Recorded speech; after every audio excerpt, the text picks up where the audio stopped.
right, welcome back to the IMNerd podcast. I'm your host, Frazier. I'm here with my amazing co-host, Kenny. Hey. And today we are finishing off Frieren Season 1. It is 28 episodes, and we did a previous podcast on the first 10 because that was the end of an arc. It was an amazing end of an arc, and I think that if people are ever going to decide to watch this anime, I think you should watch the first 10 episodes before you make any kind of judgment or anything. You will know, and I don't think this is absurd to say, but you will know if you like it or not after 10. I don't think this is an anime that you watch the first 2, because I know a lot of people, including myself, oftentimes I'll watch like the first 2 episodes of something, and if I'm not really feeling it after 2, I typically will put it down and say, this is probably not for me. This one is a very slow burn. This anime in general is a very slow burn, but even with that said, I think this is true for you, if I remember the last episode, even after the first 2 episodes, I was in. Oh, me too. Like I was in after the first 2, but I also agree with what you just said, that I think it takes time. This anime really grows on itself, and it is not in a rush. It's not in a rush just like to the main character. Make you like it. Yeah, just like the main character. It is not in a rush to like win your love. It is doing what it's doing, and it's building it up slowly, and it's doing it very well. And then I think by episode 10, you really see kind of a full scope of a general idea of what they want to go for. Yeah, this is a brilliantly written anime. I have so much to say about it, so I'm going to love this episode a lot, because now we can talk freely about everything.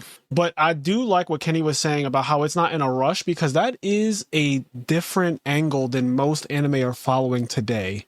Yeah, very different. I mean, everything that we watch, even the stuff that we like, right? Like, I'm in love with Solo Leveling. I like JJK Season 2. I like Chainsaw Man. We talked about all of these things. Waiting for Season 2. Yep. We talked about every one of these things I just named on this podcast, and we've pretty much liked them. You know, obviously everything has critiques or whatnot, but we've loved all of these anime that have come out in the last couple of years, because they've been pretty good, actually. Like, they're shonens, they're solid, and, you know, we're 30-year-old men now, but if we were 15, I know we would be going up for some of the shit that comes out nowadays. Oh, yeah. Like, this is exactly in our wheelhouse. Bro, if I was 15, I'd be walking in the light poles. You might be asking yourself, why would you be walking in the light poles? It's because I'd be walking around with a fucking black bandana on my eyes. Yeah. Like Gojo. Yeah. I'd be walking in the shit.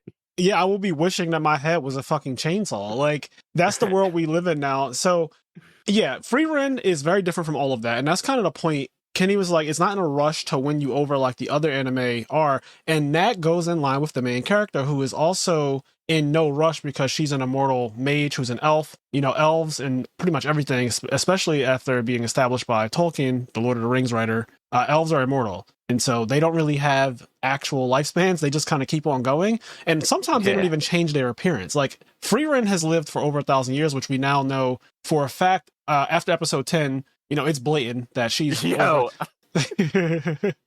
She has a conversation with Aura the guillotine. Yeah, Aura the guillotine. Yeah, you were about to say Slayer. No, it's Frieren. Frieren is the Slayer. Frieren the Slayer.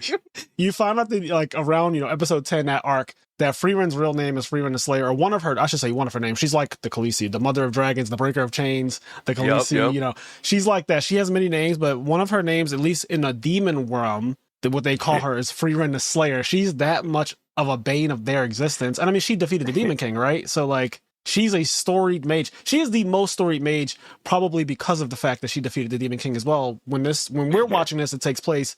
So many things to say about that too. The fact that this whole anime has concluded, we've never seen the Demon King. We don't know anything about him. No.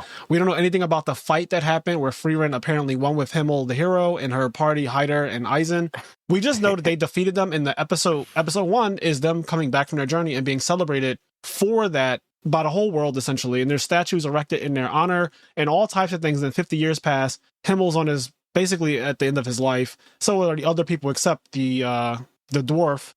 Dwarves also live. They don't live as long as elves, right? But they also have really long lives. Yeah, hundreds of years. Yep. And elves are thousands upon thousands upon thousands. So, you know, it's really interesting concept that now I finished season 1, and they've been doing this thing where there's a new party, right? Frieren has a new party with Fern, and there's Stark, and there's Sane, who comes in a later end. And they're paralleling her previous life and her previous journey that she spent 10 years with the party of heroes So you get these flashbacks constantly that add context to the story, they add context to her character, and they also just recontextualize things over and over and over again for you to give you a broader picture of who Frieren actually is. What I love about this is like they do these flashbacks and they purposely leave out a lot of things. Dude, I'm getting so giddy just listening to you talk. Like I'm getting so giddy. Let me just say, like, if it's not already clear, I have tears in my eyes, actually. I just teared up. Oh my God.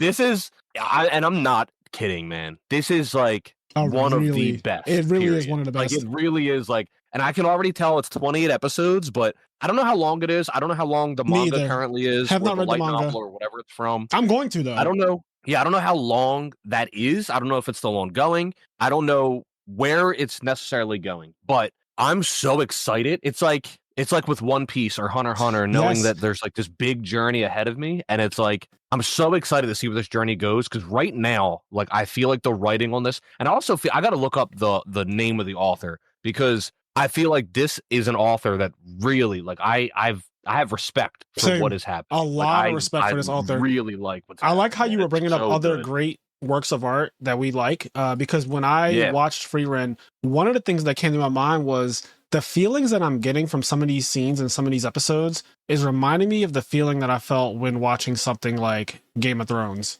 From a writing perspective, this is on the same tier as One Piece, Game of Thrones, like all of those great shows that are just really well. Death Note is also extremely well written. There's just so many, like the Attack on Titan. It's up there with the greats. The way this show is written and it's paced, like, it's not in a rush, but it's paced perfectly. Like, everything just happens in such a cool way. The character development is tier 0. I mean, God, it is a brilliant anime. They even introduced so many new characters in the second half, which I thought was interesting because you get all these new mages for this huge tournament arc that happens. And at first I was like, okay, am I supposed to care about any of these people? Because they don't really look that special in terms of their design. And that's kind of a thing with Frieren in general. They design the characters to look just kind of normal a lot of the time. They don't look too over the top. But then you end up falling in love with these characters or just liking certain things and quirks about them, even if they're only around for a short amount of time. It's so crazy how they do that. You meet another elf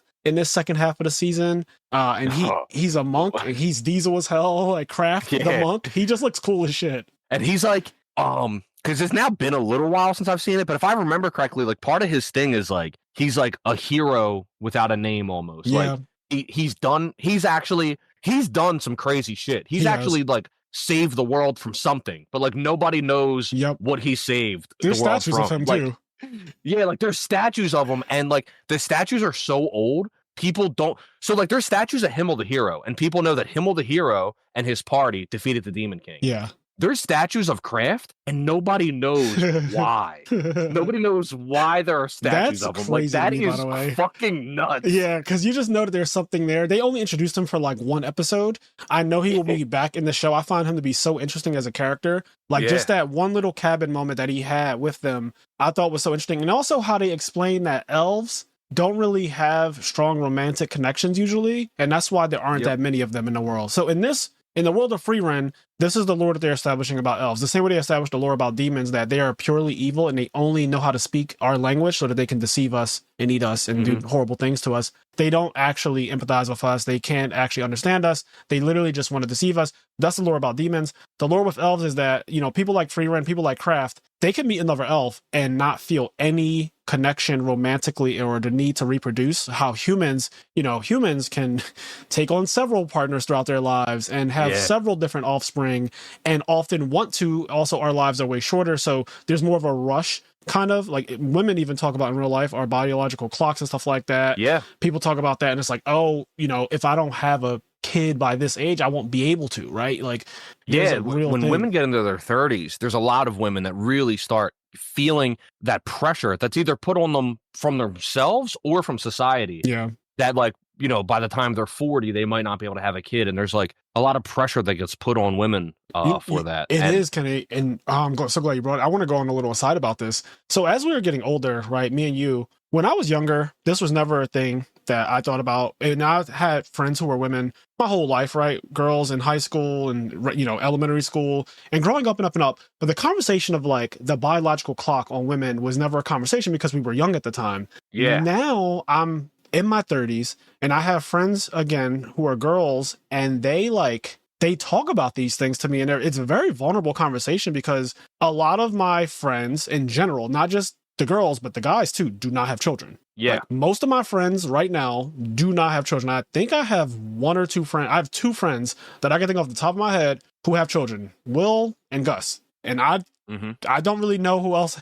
Like, if I'm forgetting you, I'm sorry, but most of my friends do not have children. And I have a couple friends with kids, but none that are like currently like in my close friend right circle. Right, that's how I feel like too. I have some friends with kids, some that I used to be really, really close with, but time draws you apart. But in terms of like my most internet circle, which isn't a small circle, like it's a pretty decent sized circle of friends, but none of them have kids as far as I know. Yeah, I think for me, it's like Will, Gus, and Ty are the three people that I can name off the top of my head that have children. But the point is, a lot of people aren't having children anymore. This is a worldwide thing that's happening too. It's affecting Japan really harshly. And so it's just an interesting thing to hear how the conversation changes as we get older, because my friend Abby, I'm just going to name her. My friend Abby, who I talk to all the time, I love her to death. We worked for the same company for several years, and then she eventually left the company to do other things. But we became really close, and we still talk all the time, even to this day. And we have really deep conversations because she's a year older than me,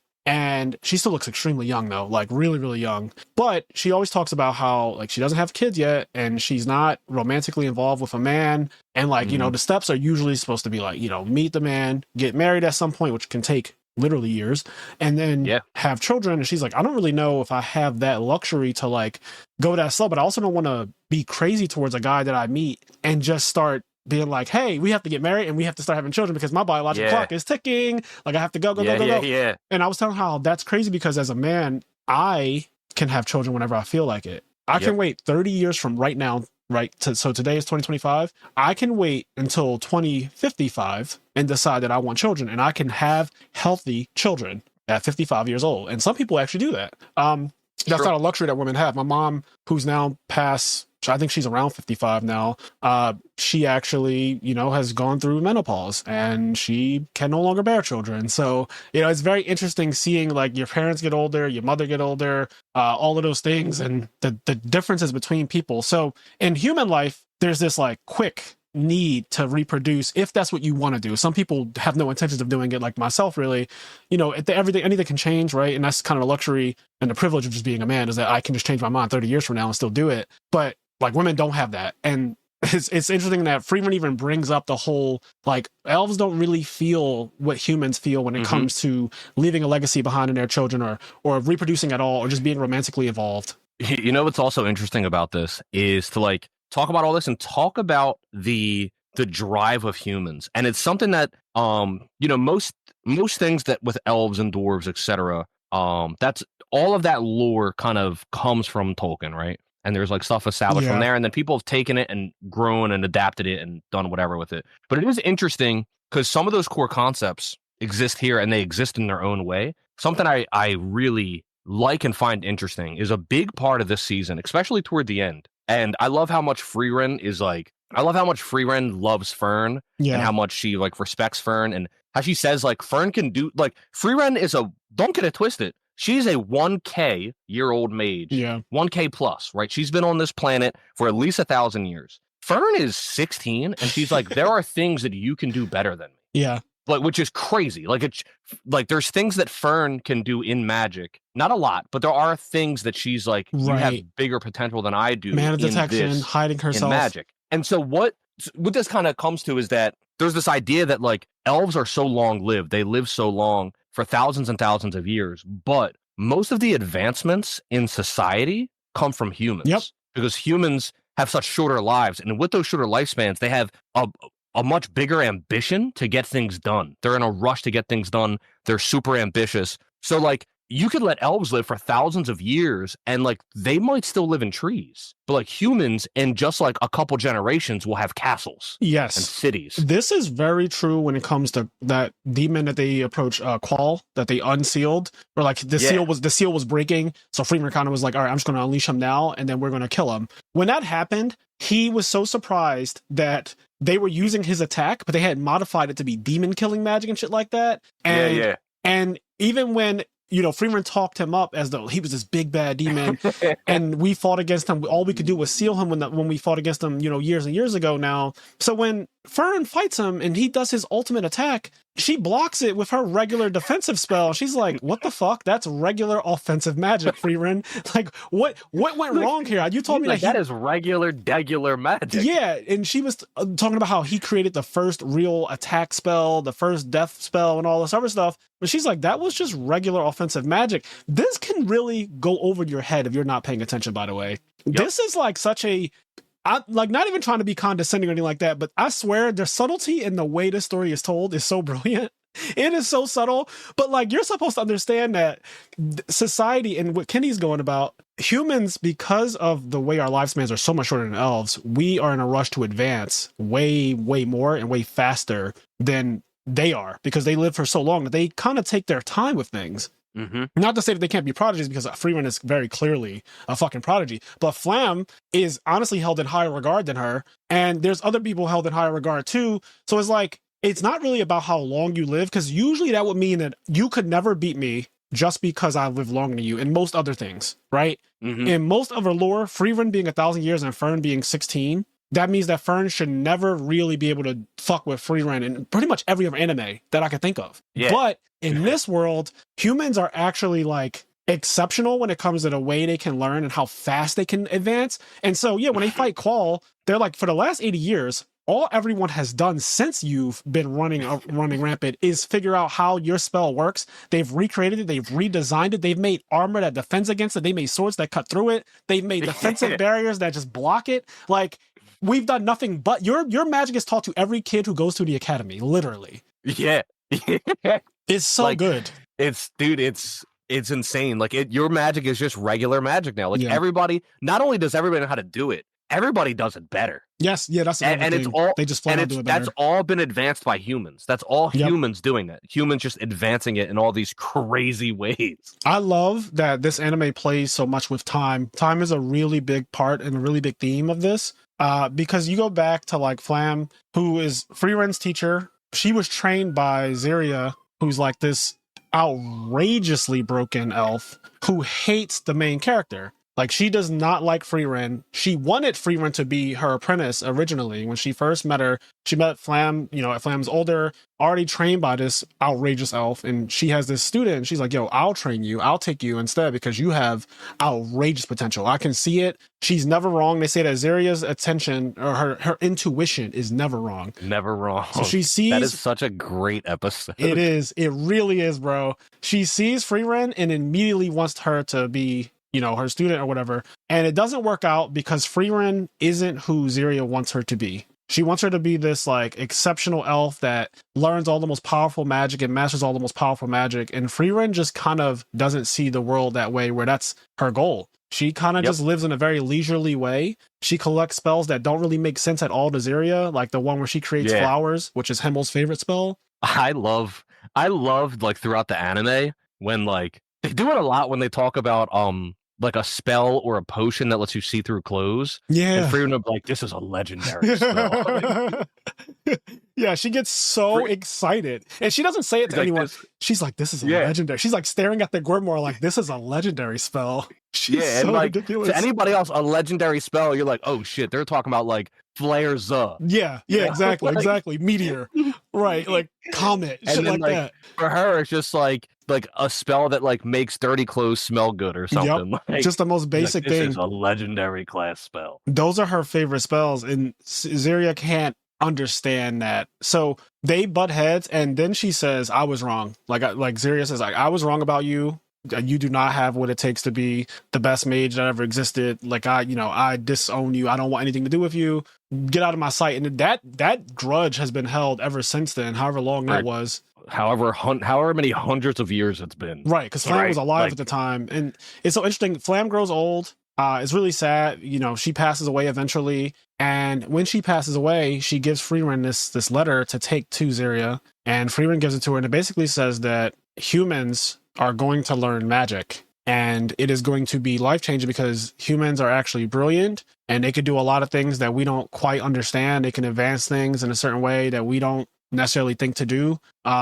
And there's a lot that goes into this whole conversation. Then they have a walk. Frieren has a walk with Ziria, and they're talking about Flam and how her ideals about like teaching humans magic and how Ziria never wanted humans to have it. We don't fully comprehend yet, I think, why she really hates humans to have magic, but you can kind of guess the reasons. They're subtle. I think that they give us little hints when they show this one character named Denkin in the tournament arc. You know, when they're doing the first class mage test, he's an imperial mage. So he's like very militaristic. He's royal. And he clearly has done a lot of bad things in his life. You can tell by the way he's treated by the other characters and by the way they talk about him as an imperial mage. Like that word imperial just has like a negative connotation to it.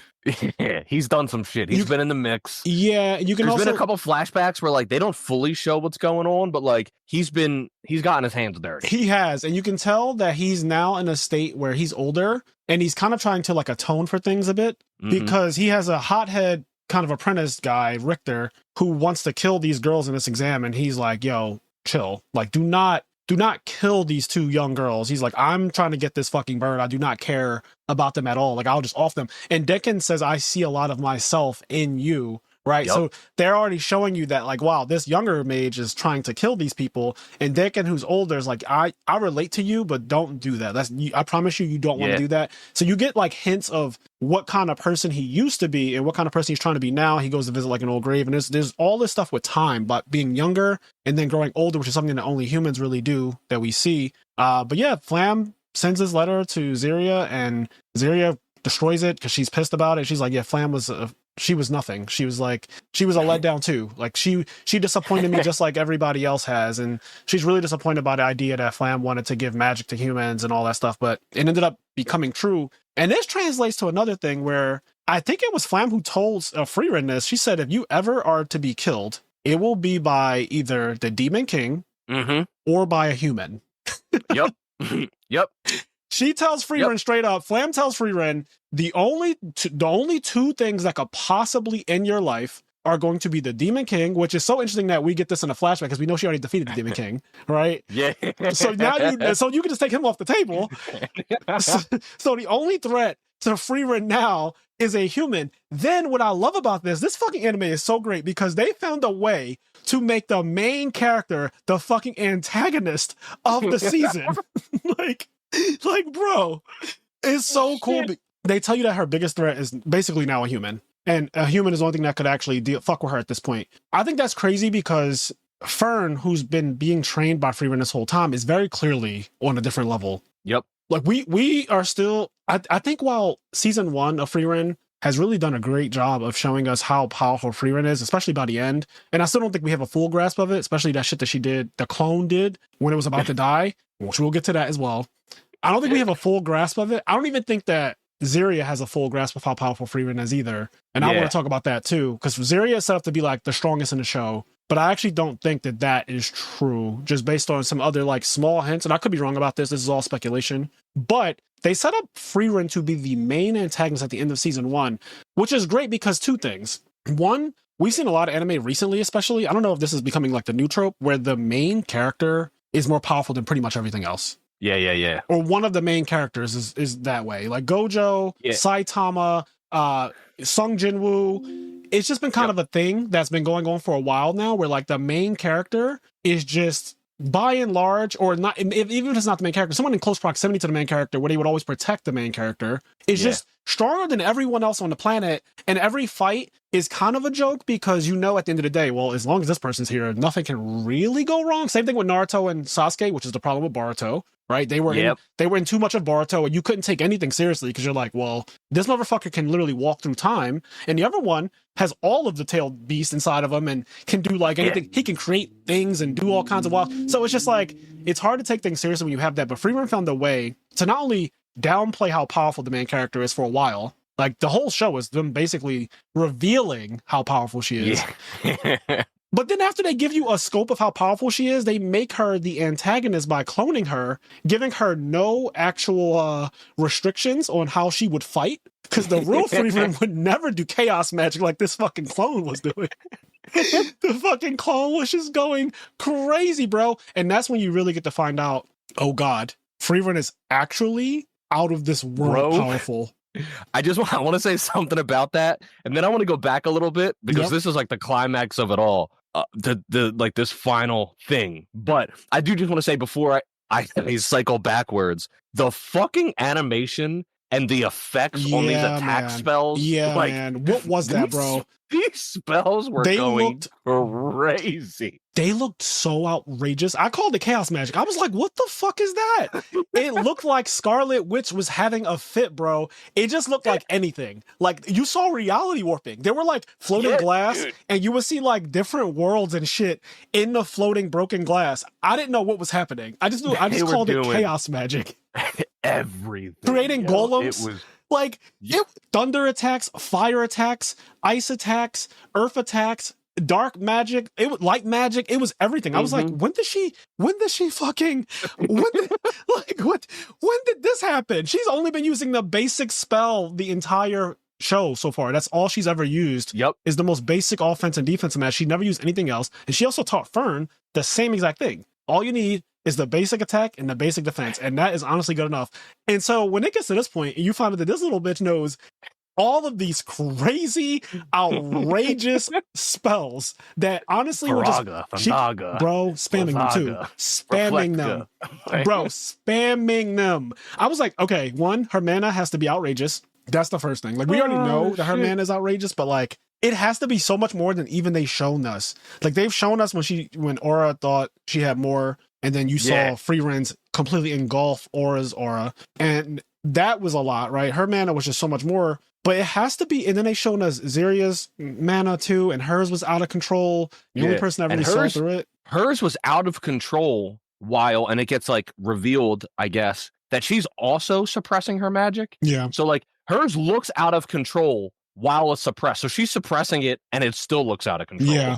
The only person who could tell that her mana was fluctuating was Fern, which is how Fern ends up passing and everything. There's just a lot of little things in this show, but turning your main character into the villain without actually having to like kill your main character or do anything bad to your main character is brilliant. It's a cool way to say, what if Gojo was evil? What if Saitama was evil? What if Naruto and Boruto were evil without actually having to like have someone make them evil? Yeah, like make them actually evil and kill them. I thought that was really cool. I like that concept a lot, and the way they do it is really cool. So there's like this first class mage exam, which is the main crux of the second half of the season, and it has 3 parts to it. The first part is where they have to capture a bird, which seems very simple at first. Then the second part is they have to go through this dungeon where there's this creature that can clone everyone who enters it, and it has all of their abilities. It has no free will. Like, the clones have no free will, so they can't be mind controlled. They can't be like, genjutsu'd essentially, right? You can't do anything like that to them because they don't have free will. It doesn't work on them. They don't have like a brain per se. But they can do everything that the main person can do, literally everything it seems. And the creature itself has no defense, so if you get to it, you can just kill it really easily. But the clones are just as strong as you are, and if there are a bunch of people in the dungeon, there's a clone for every one of you, and it can keep recreating them, so it can kind of spam them as well, which is really scary. It's fucking unfair. I actually love the way that creature is written though, because it has no defense. Yeah. If you get to it, you can just beat it. Like it's really easy to beat. It's like, balanced. It's so like you're fighting yourself, Dark Link, right? The Water Temple. Yeah. You're fighting against yourself, and if you beat yourself, you get to the actual boss, and the actual boss is like, oh, it's not that bad. Like, this is I could deal with this. Yeah, I love how to just go back a little bit and then I want to come back to this because this shit we're gonna go all the way around. We're gonna go all the way around. There was another part I really, really enjoyed. They get to like one of the villages as they go through, and they're always meeting people from like Frieren's first adventure with Himmel. The one they get to like this place, and there's like a cave, and there's like a sword in the stone kind of deal. And it's how like that sword can only be pulled by like the true hero and all this other shit. And they're like talking about it. Isn't that that's the story of like the Excalibur, right? Isn't that the sword? Yeah. It's a classic trope that pretty much everyone knows. And then they recontextualize it or just like repackage it for Frieren. So when you see the sword and stone, you're like, oh, I know this story, right? Like, only the true even Zelda uses the same exact trope. Yep. And it's interesting because like it gets talked about, and as far as I understand, it is believed by the whole world that Himmel pulled the sword out of the stone. Yep. And Himmel, the hero, has that sword. It gets revealed here to like Stark and everybody that like Himmel tried to pull it and like he couldn't pull it. Like he was not able to pull the sword out. What's so cool is that there's like this magical sword that's supposed to be the sword for the true hero. And it gets revealed to us that Himmel did not pull that sword. Yep. However, we also already know that Himmel's party did beat the Demon King. Yep. So, like, with a sword that looks it doesn't exactly matter that he wasn't recognized by this magic sword as being the true hero, because, like, Himmel's own, like, perseverance pulled him through. And it's cool, too, because, like, there's a part where they talk about just Himmel and his perseverance and how, like, he didn't used to be good at things, and just, I don't know. It was just a really cool character moment for him, and that, like, and then they were like, why did you guys lie? And, like, or whatever it was. And, like, it was like, it's just like to create the story and make people feel safe and happy. And it's just like lie for the people. Exactly. Because people want to believe in something grandiose like that. They want to believe that the hero pulled the sword from the stone and defeated the Demon King. It's a perfect story, right? Everyone's happy. It sounds so poetic. It sounds exactly like how a story should go. But the reality is, he ended up using a replica that a merchant made for him, and this merchant is just somebody that he helped randomly. One of the other cool things about Himmel's character is that throughout the show, we kind of kept seeing flashbacks of Himmel just helping out people to his own inconvenience. Yes. Yes. So they will be on this mission. They would do, like, side quests. Yes. It does. You know what? It's really cool. So in Breath of the Wild, right? Everybody knows I love Zelda Breath of the Wild. Mm-hmm. In Breath of the Wild, it's a huge game, and you can do all of these different side quests. And there's something that some people kind of joke about the game is they say that, like, it doesn't make sense that Link would be wasting his time doing some of these side quests when, like, he has to go deal with Ganon, right? But it's cool because, and I always kind of felt this way, but I feel like Frieren contextualizes it in a really good way for people. It's that, like, he's on this adventure, and then, like, Himmel basically just says, like, well, we have to, like, help these people too, and, like, to his own inconvenience, like you said, like, he's always helping people and doing this stuff, and, like, that's part of the adventure, that's part of the story, and that's just, like, part of everything that's good. And I feel like it really helps solidify why you would be doing side quests in RPGs, because I feel like a lot of people hate side quests. They're like, oh, I just want to go beat the final boss. But, like, you're living in this world, and, like, until you get there, you still got to live your life, and you can't just, like, turn your back on the people that need you, or, you know, like, what people else? that need help. And I love that they explain it too in Frieren about how all of those little deeds that Himmel has done in every town he ever visited, every road that he passed where someone needs help, they remember that forever. They remember that, and those are the stories that they tell when he's long gone. When you run into someone and they tell a story of Himmel, of course everybody knows he beat the Demon King, but they talk about, oh, like, he stayed in our town for a month and, like, helped us with our carrots.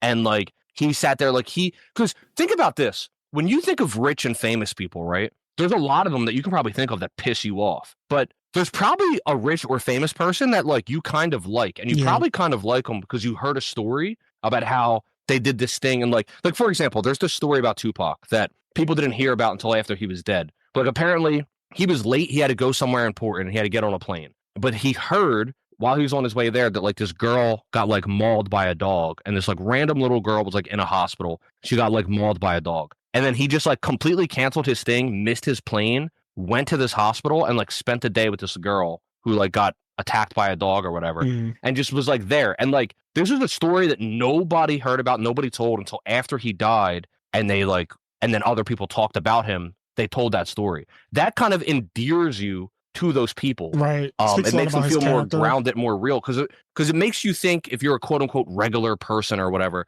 you go, this person is so big, he's so much above me, but he was so grounded, he was so down to earth, he spent time with me, he was able to help me with my carrots, you know what I mean? Like, he didn't have to do that, but he did. And that's the stories that normalize the legends, and then also make them even more legend. Another thing that Frieren does really well with this whole Himmel thing is Himmel has had a very strong and lasting impression on Frieren. Yes. So at first, when it first starts, she mentions how I didn't really know those people that I traveled with and defeated the Demon King with. They were only 10 years out of my life, which is less than 1/100th of my entire existence so far. So, like, 10 years to her isn't even 10% of her life, right? Like, it's not even it's not like she's lived 100 years and it's been 10 years or whatever. She's like, that's still not that.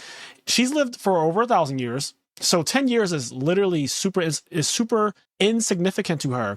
And she tries to convince herself, and I think that she is lying to herself in the beginning when she says, I didn't really know them like that, so I don't know what's the big deal. Like, I didn't know them. It wasn't that big of a deal. We traveled for 10 years. We did what we had to do, and then we parted ways, and that was it. But the truth is, as she's traveling again, she's realizing how much of an impact everyone had on her whole party, but mainly Himmel, because while he kept doing all of those stops to help people on those odd jobs and those side quests, she is now doing the exact same thing. Yeah. Throughout her new journey with Fern and with Stark, she'll get to like a road that's blocked by some boulders or whatever. And this is a merchant road that they need to do their daily trades and stuff like that. This is how people make their money. This is their livelihood. And she will say, okay, we're gonna move all of this rubble out the way. He's like, can't you just lift that guy's, Stark would say, can't you just lift that guy's actual carriage and horse and everything over the rocks and we can just continue on and be done with this in 2 seconds? Done with it. We can just move on. She's like, yes, I could do that. That is within my power, right? But if we do that, what about all the other people who need help? This road is still blocked. If we just lift him over and continue on in the essence of speed and whatever, which she's never in a rush, she's like, that will not help everyone else that needs to be helped. That is a very Himmel thing to do. Yep. That is something that he blatantly has imprinted on Frieren. And she does that pretty much everywhere she goes. She gets to that one village, and this is all within the first 10 episodes as well, where like they have a beach and it is cluttered with shipwreck. Like it's just a shipwreck beach. They can't really use it because there's just debris and dangerous shit all over the place. And Frieren spends literally seasons there. It turns from a regular climate to a fucking freezing climate while she's there, moving all of this stuff. And, you know, at first she says, we're going to be here for a couple of years. And Fern is like, absolutely fucking not. Like, we're going to be here for a couple months at most, but years is crazy. Like, you're tripping. We don't have that time. You know, you can stay here for years because time doesn't mean much to you, but I'm a human. I can't just be here forever. So Fern is like, yeah, no, we can't do this. But yeah, that's funny because their first adventure took 10 years. And in part, it probably only took 10 years because people like Himmel was so willing to help people and like spend that time. And then Frieren wasn't going to rush them. Frieren was like, yeah, sure, whatever. Yep. Like they probably could have got it done in 5 years, but they spent so much time doing things for people and just helping everybody along the way. Because you also got to think, somebody might say, well, if they're going to kill the Demon King, shouldn't they be in a rush? Shouldn't they go do it now? Because think of all the people the Demon King is harming while you're letting him live, right? The other thing you got to think of, obviously they think they're going to win, right? But they're not the first party of people to go try and kill the Demon King. Yeah. So you also got to think, what if they just rush it? They go there and they all die. Now they rush to their death and there's tons of people that didn't help along the way. The journey and the people that you're helping along the way, at the very least, you helped all of those people if you make it to the Demon King and die. You know what I mean? Yep. So yeah, that's just, it's interesting. There's a lot of like facets to it. That's a good point. That's actually a really good point. And I mean, I like the way they show glimpses of Himmel's character throughout. You know, he's very vain. He reminds me of Marth. He even looks like Marth a bit to me. Yeah. But like, he's very vain. Marth, literally, when he does his taunt in Melee, which is the only game I should say the first game I ever saw Marth in from Fire Emblem, but he says, everyone look at me in Japanese. Like, that's what he's saying. So when he puts his sword up to his face, like he's staring at it like it's a mirror. And he says, like, everyone look at me. That is a vain thing. Himmel is actually clearly, to me, inspired by Marth. He's able to slay He's literally able to slay dragons. I think Marth is a dragon slayer as well, right? Yes, he is. Marth is insane. Yeah, I think Himmel is kind of like inspired by Fire Emblem, like Marth.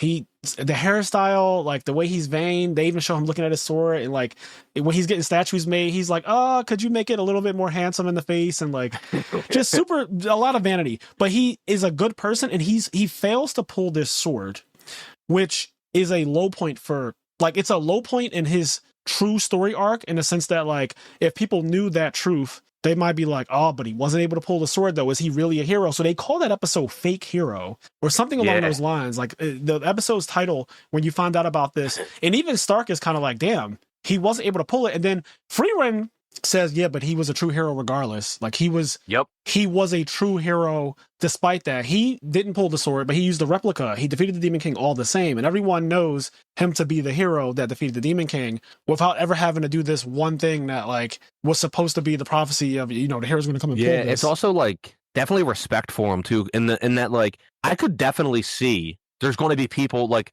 if word gets out, oh, he didn't pull the sword, then it's like, he probably didn't really kill the Demon King either. Yeah, right? Yeah, because you know how people are.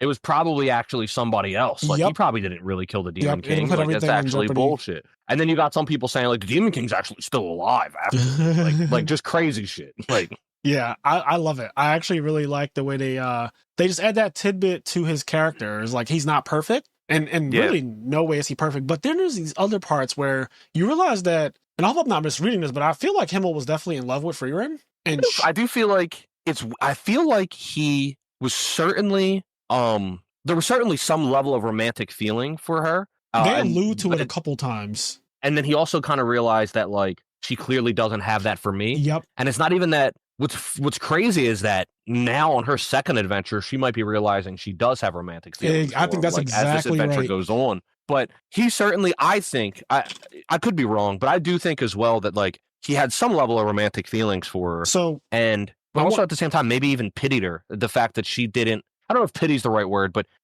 he could see that she didn't have like these feelings, or wasn't aware that she had these feelings, but he knew that it was in her, just like how he knew she would appreciate the sunrise on the beach, right, on the water, not because she would find it interesting, but when she saw the happiness it brought her companions, he knew that. And then, like, I love that episode so much. Yeah, that man. is one of the best episodes. I almost forgot about that, so but good. that is also, you're right. He was revealing to her things that she didn't realize about herself. Mm-hmm. And you know what's crazy? She cries in episode 2 when he passes away. We are still too early in to really quite understand the gravity of Himmel's passing, and it's so cool that this show does that Game of Thrones thing. You're thrown in at the middle, or technically the end of a story. Yeah. So when characters are dying, like, remember, the Hand of the King is dead at the beginning of Game of Thrones. You don't really know him, though. You just know that his name was Jon Arryn. He was married to Lysa Arryn, who's Catelyn Stark's sister, and Catelyn Stark is married to Ned Stark, but you don't really get, like, why is this relevant? Why should I care about this guy who's dead? Why is this plot? And all? So she cries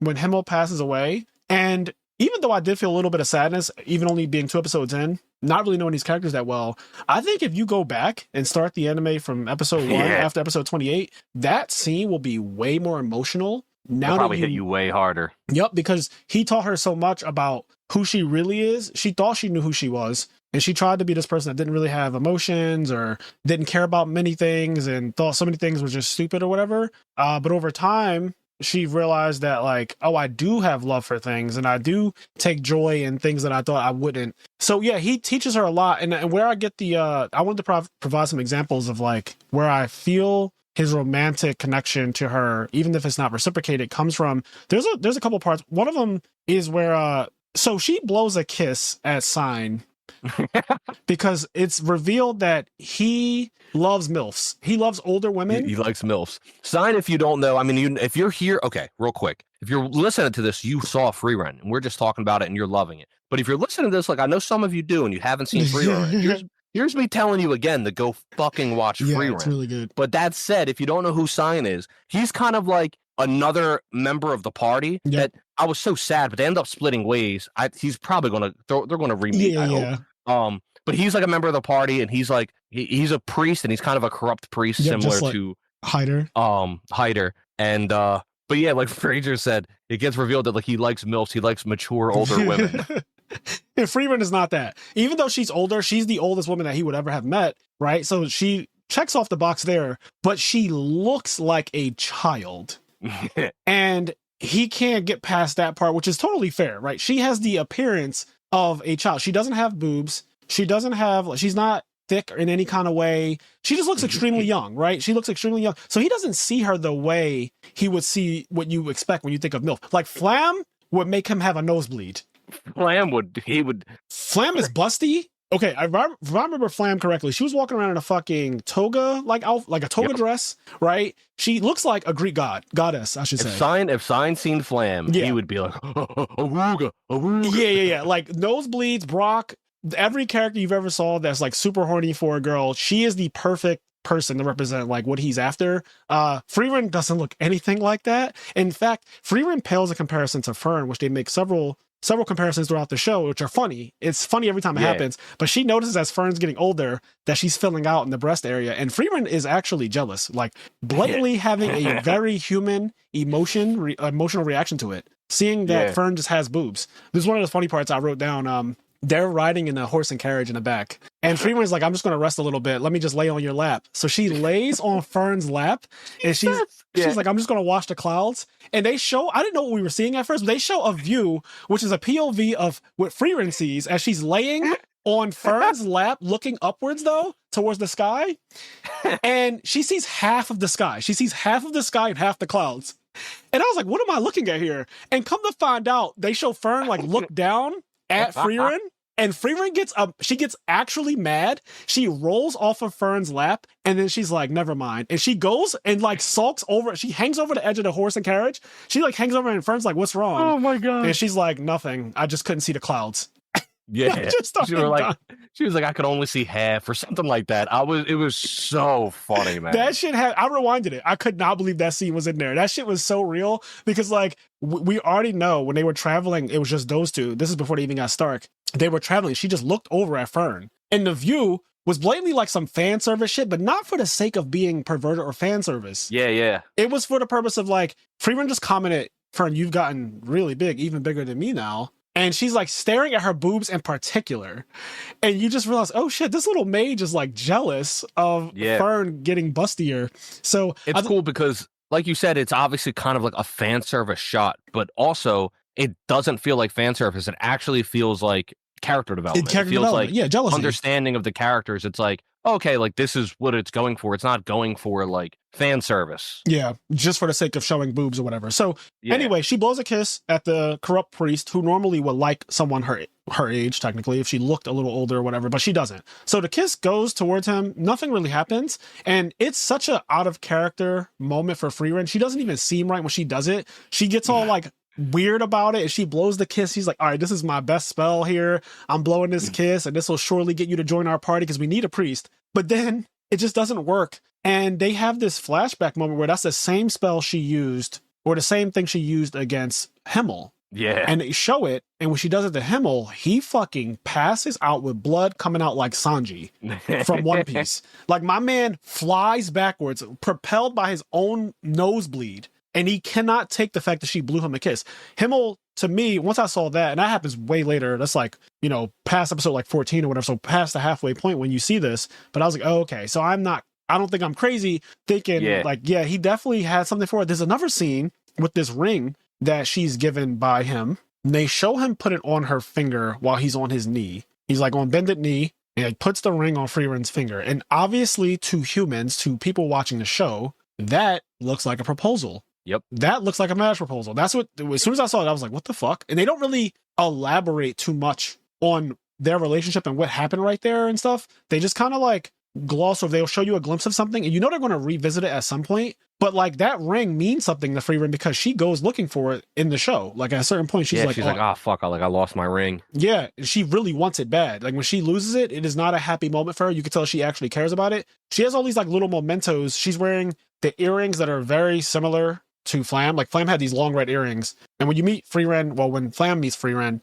like Frieren, obviously she wasn't wearing earrings at the time. She definitely wasn't wearing red ones. But then after Flam passes away, she's wearing the exact same type of earring that her master was wearing, and she's carrying around this ring that fucking Himmel gave to her, right? And we don't really know the full context of why he gave it to her, but like I think correct me if I'm wrong, because you've seen it more recently than I did. But if I remember correctly, so he gives her that ring, and like the context necessarily isn't explained there, but the ring has a shape on it, like some kind of flower or something, but it's like a specific shape, and she doesn't know the significance of the ring. I think they even ask her. She's like, it doesn't have any significance. It's just like Himmel gave it to me, and like, but I think either later than that episode or in like a later episode in general, it's like I think it's Fern's birthday or whatever, and she's upset because like Stark didn't get her a present or something, and so Stark goes around and he's trying to find a present for her. But basically, I think he ends up getting like a bracelet or a hairpiece or a ring or something like that. And it has the same kind of flower on it. It does. It literally looks like on the ring.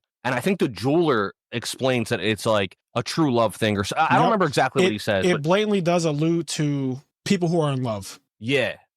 And so it's like Himmel knew what he was giving her, even though she didn't. Yep. It has significance. I love how they do that. Yeah, it has significance for her just because Himmel gave it to her. But she doesn't know the significance of like what it means. Like, yeah. And again, so he presents it to her on bended knee, which just looked a certain way. And I was like, oh, interesting. Like, what is that about? So I think, season 2 is going to be amazing, I'm sure. But there's just so much little subtlety in this show that if you're not paying attention, you will miss. And I'm just a huge fan of like the way they pace it, the way they write it, the way they keep doing the flashbacks to give you a glimpse of who the other characters was. Like example, Hyder's character. Let's take him for example. Like you think okay, he's a priest, he's this corrupt priest. And they talk about him like that constantly. They keep saying corrupt priest and you're terrible and you're a drunk and all these other things, right? And they show him like that over and over and over again to brand him in a certain way. But then he talks Fern out of unaliving herself. Yep. And he explains to Fern, like, you know, I knew a man who was a great friend and he would always help someone in need. And he would never let somebody harm themselves. He would never let somebody do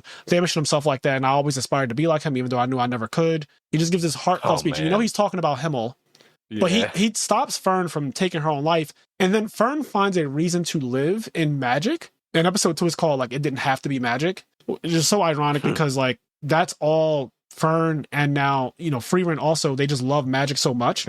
But that's their whole reason for existing. Like, Fern didn't, she felt anyway, because her whole family got wiped out, that she didn't have a reason to exist anymore. So she was going to take her life too. And then Hyder kind of offered her, like, here, you can live for the purpose of this. Like, let magic be what you live for my sake. And he, you know, he gives her this staff as well, which that staff gets broken at the end of season 1, and she's really upset about it. And she brings it up to Frieren. Frieren was like, you know what? Honestly, that staff is broken into pieces. It's not even worth repairing. I'm indifferent about it. We could just get you a new, better one anyway. Yep. And Fern is pissed about this. This goes into, like, Frieren, because on one end, she is gaining an understanding of, like, sentimental things. Yep. She's starting to become sentimental for certain things, but she still doesn't fully understand sentimentality and, like, what that means to other people. So this staff is very sentimental to Fern. It's gifted to her by Hyder. She's had it her whole fucking life, basically. And then it gets destroyed, shattered during one of the mage exams. And she's really broken up about it. Like Frazier said,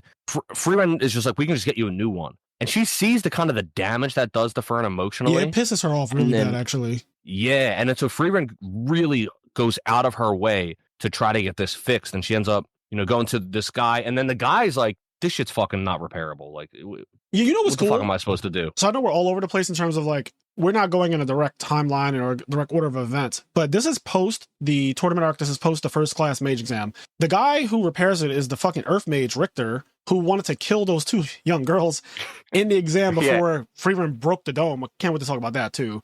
But, like, he, who didn't care about anything, and he's kind of heartless. He only cares about progressing and, like, making enough money so he could be, you know, well off and better off. And so he works his job, even though he kind of hates his job, right? Mm-hmm. He has, like, he's very relatable. He's bitter. He's kind of like a 35-year-old man who doesn't really care about his job anymore and just kind of wants to, you know, have enough money to be comfortable and do what he really cares about. But he doesn't really want to be doing what he's currently doing. So he's very bitter and very cynical about everything. And so he, Frieren brings it in. She brings in the pieces of the staff. It's all shattered to bits. And I thought it was so cool that he's like, yeah, this is going to take some time, but I can repair it. He starts, like, lifting it up with his magic. And I was like, oh shit, he's the guy who can manipulate Earth anyway. And so, like, he puts it back together perfectly, which I thought was such a cool way. I was like, that staff is not able to be... I don't know why my mind, watching a show about magic, was not capable of thinking of them just healing it with magic. But I was like, that staff is shattered so bad, there's no fucking way it'll ever be the same. Universe. Yeah, I was like, it'll never be the same again. It'll never be whole again. But then when he started doing his thing on it, I was like, oh, that's right. He can control Earth, and he's so good at it. That's why he works at the repair shop. That makes so much... Like, little things, because you don't know that he works at the repair shop when you first meet him. You have no idea what his job is. And then when she walks into the place, you see him behind the counter. I was like, oh my God, this fucking show, man. Like, it's so perfect that this guy who's been trying to use that magic to kill people is so good at helping people. Like, he can help people. And it's really cool. But yeah, Frieren, she fixes the staff. And Fern, who's been out all day sulking, and Stark is like, damn, you're really mad. Like, what's wrong? She's like, Frieren didn't understand why Hyder's staff that he gave me means so much to me. Like, she told me I should get a new one. And that really pissed me off. And Stark is like, I don't really know if she understands it from your perspective or whatever like that, but, like, trying not to be too mad at her or whatever. And then when she gets back home that night, Fern walks in, and on her bed is a completely healed and rejuvenated staff by Richter, and she is super happy. And this also makes her realize, damn, Frieren does actually care about me, because she seemed indifferent earlier. That was a great arc. That little, like, the broken staff thing is so small, like, it happens. And when it happens, I was like, damn, Frieren's clone fucking shattered Fern's staff and almost honestly killed her too. Like, she was fucking bleeding after that. I don't know what that shit was. Yeah, they're oh my God, they're so fucking much. They're like, it's a really nice and small moment, and it's cool because it definitely shows that Frieren has this growth where even though in the moment she didn't really realize what she was saying was so like cold and heartless, she realized that it obviously had an effect, and she might not even fully understand the full sentimental value of it on Fern's behalf, but she understands enough that like this means something even if I don't see the meaning in it. I care about you and you care about this. Therefore, I care about this now too. It's a parallel to her and the sunrise. You know what I mean? Like, I don't care like about the sunrise, but I care about you and the happiness that the sunrise brought you. And like this staff is the same thing it's like, I don't understand the significance of the staff, but I care about you and this staff brings you happiness. And it's so cool that there's like these little threads and of the character woven throughout the series, done in like a very subtle way. Nothing in the show, there's not like a flashback that says like, hey, these things are related. Right. And there's no concrete proof that these two things are related either. I think they are. Yeah. Because I think it's a very similar character moment and thread shown in a different way. But it's very easy to not draw that connection. You know what I mean? Like the show doesn't make it obvious. No, great point there. And I want to talk about that, how the staff got broken part, because they are going through the second part of the first class mage exam. And they're with this really, really powerful fucking mage named Sense, who has really long hair. She's like a lot of hair. And I was wondering, because something I also didn't catch until we get to this arc, that mages in general are all different. Like they use different kinds of magic. So you have a guy who can clone himself named Land. You have Ubel, and her magic is kind of hard to explain, but she can use her imagination essentially, which is a really strong word in this anime. She can use her imagination to kind of copy and do whatever she thinks she can do. So like she can see a technique. This one guy uses Welder or something like that. His name. He uses this technique where he can bind you if he can see your entire body. So if he can see your entire body, he can look at you and bind you, right? And she gets caught in that. And he lets her go. She's like, I'll give you the bird or whatever like that. I'll let you go. He says, I'll let you go free. Just give me the bird. I won't kill you. And she's like, all right, yeah, sure. Like, free me from this bind. And the second he does that, she lifts the bird up and she throws it at him, and then she slices it. She like lunges forward and slices his face, trying to kill him. And he's like, holy shit. And she said, it's exactly what I thought. You can't use that technique if you can't see my full body. So if I'm close to you like I am right now, she's like in his face when she's saying this. She's like, if I'm close to you, you can't actually do it. And then, he backs up and he freezes her again or whatever. And then Fern comes up next to him because she's known to be able to hide her presence better than anyone in the entire show. Damn right. Like, she can hide her presence so well that no one can really detect her. It's actually a scary thing about her. So like he didn't even sense that Fern, this is a consistent thing with her, he didn't even sense that Fern was there. And she comes up and then says like, I killed your other mage, drop the bird or whatever and free her from the bind. And it's such a cool thing, but everyone has different kinds of magic that they're using.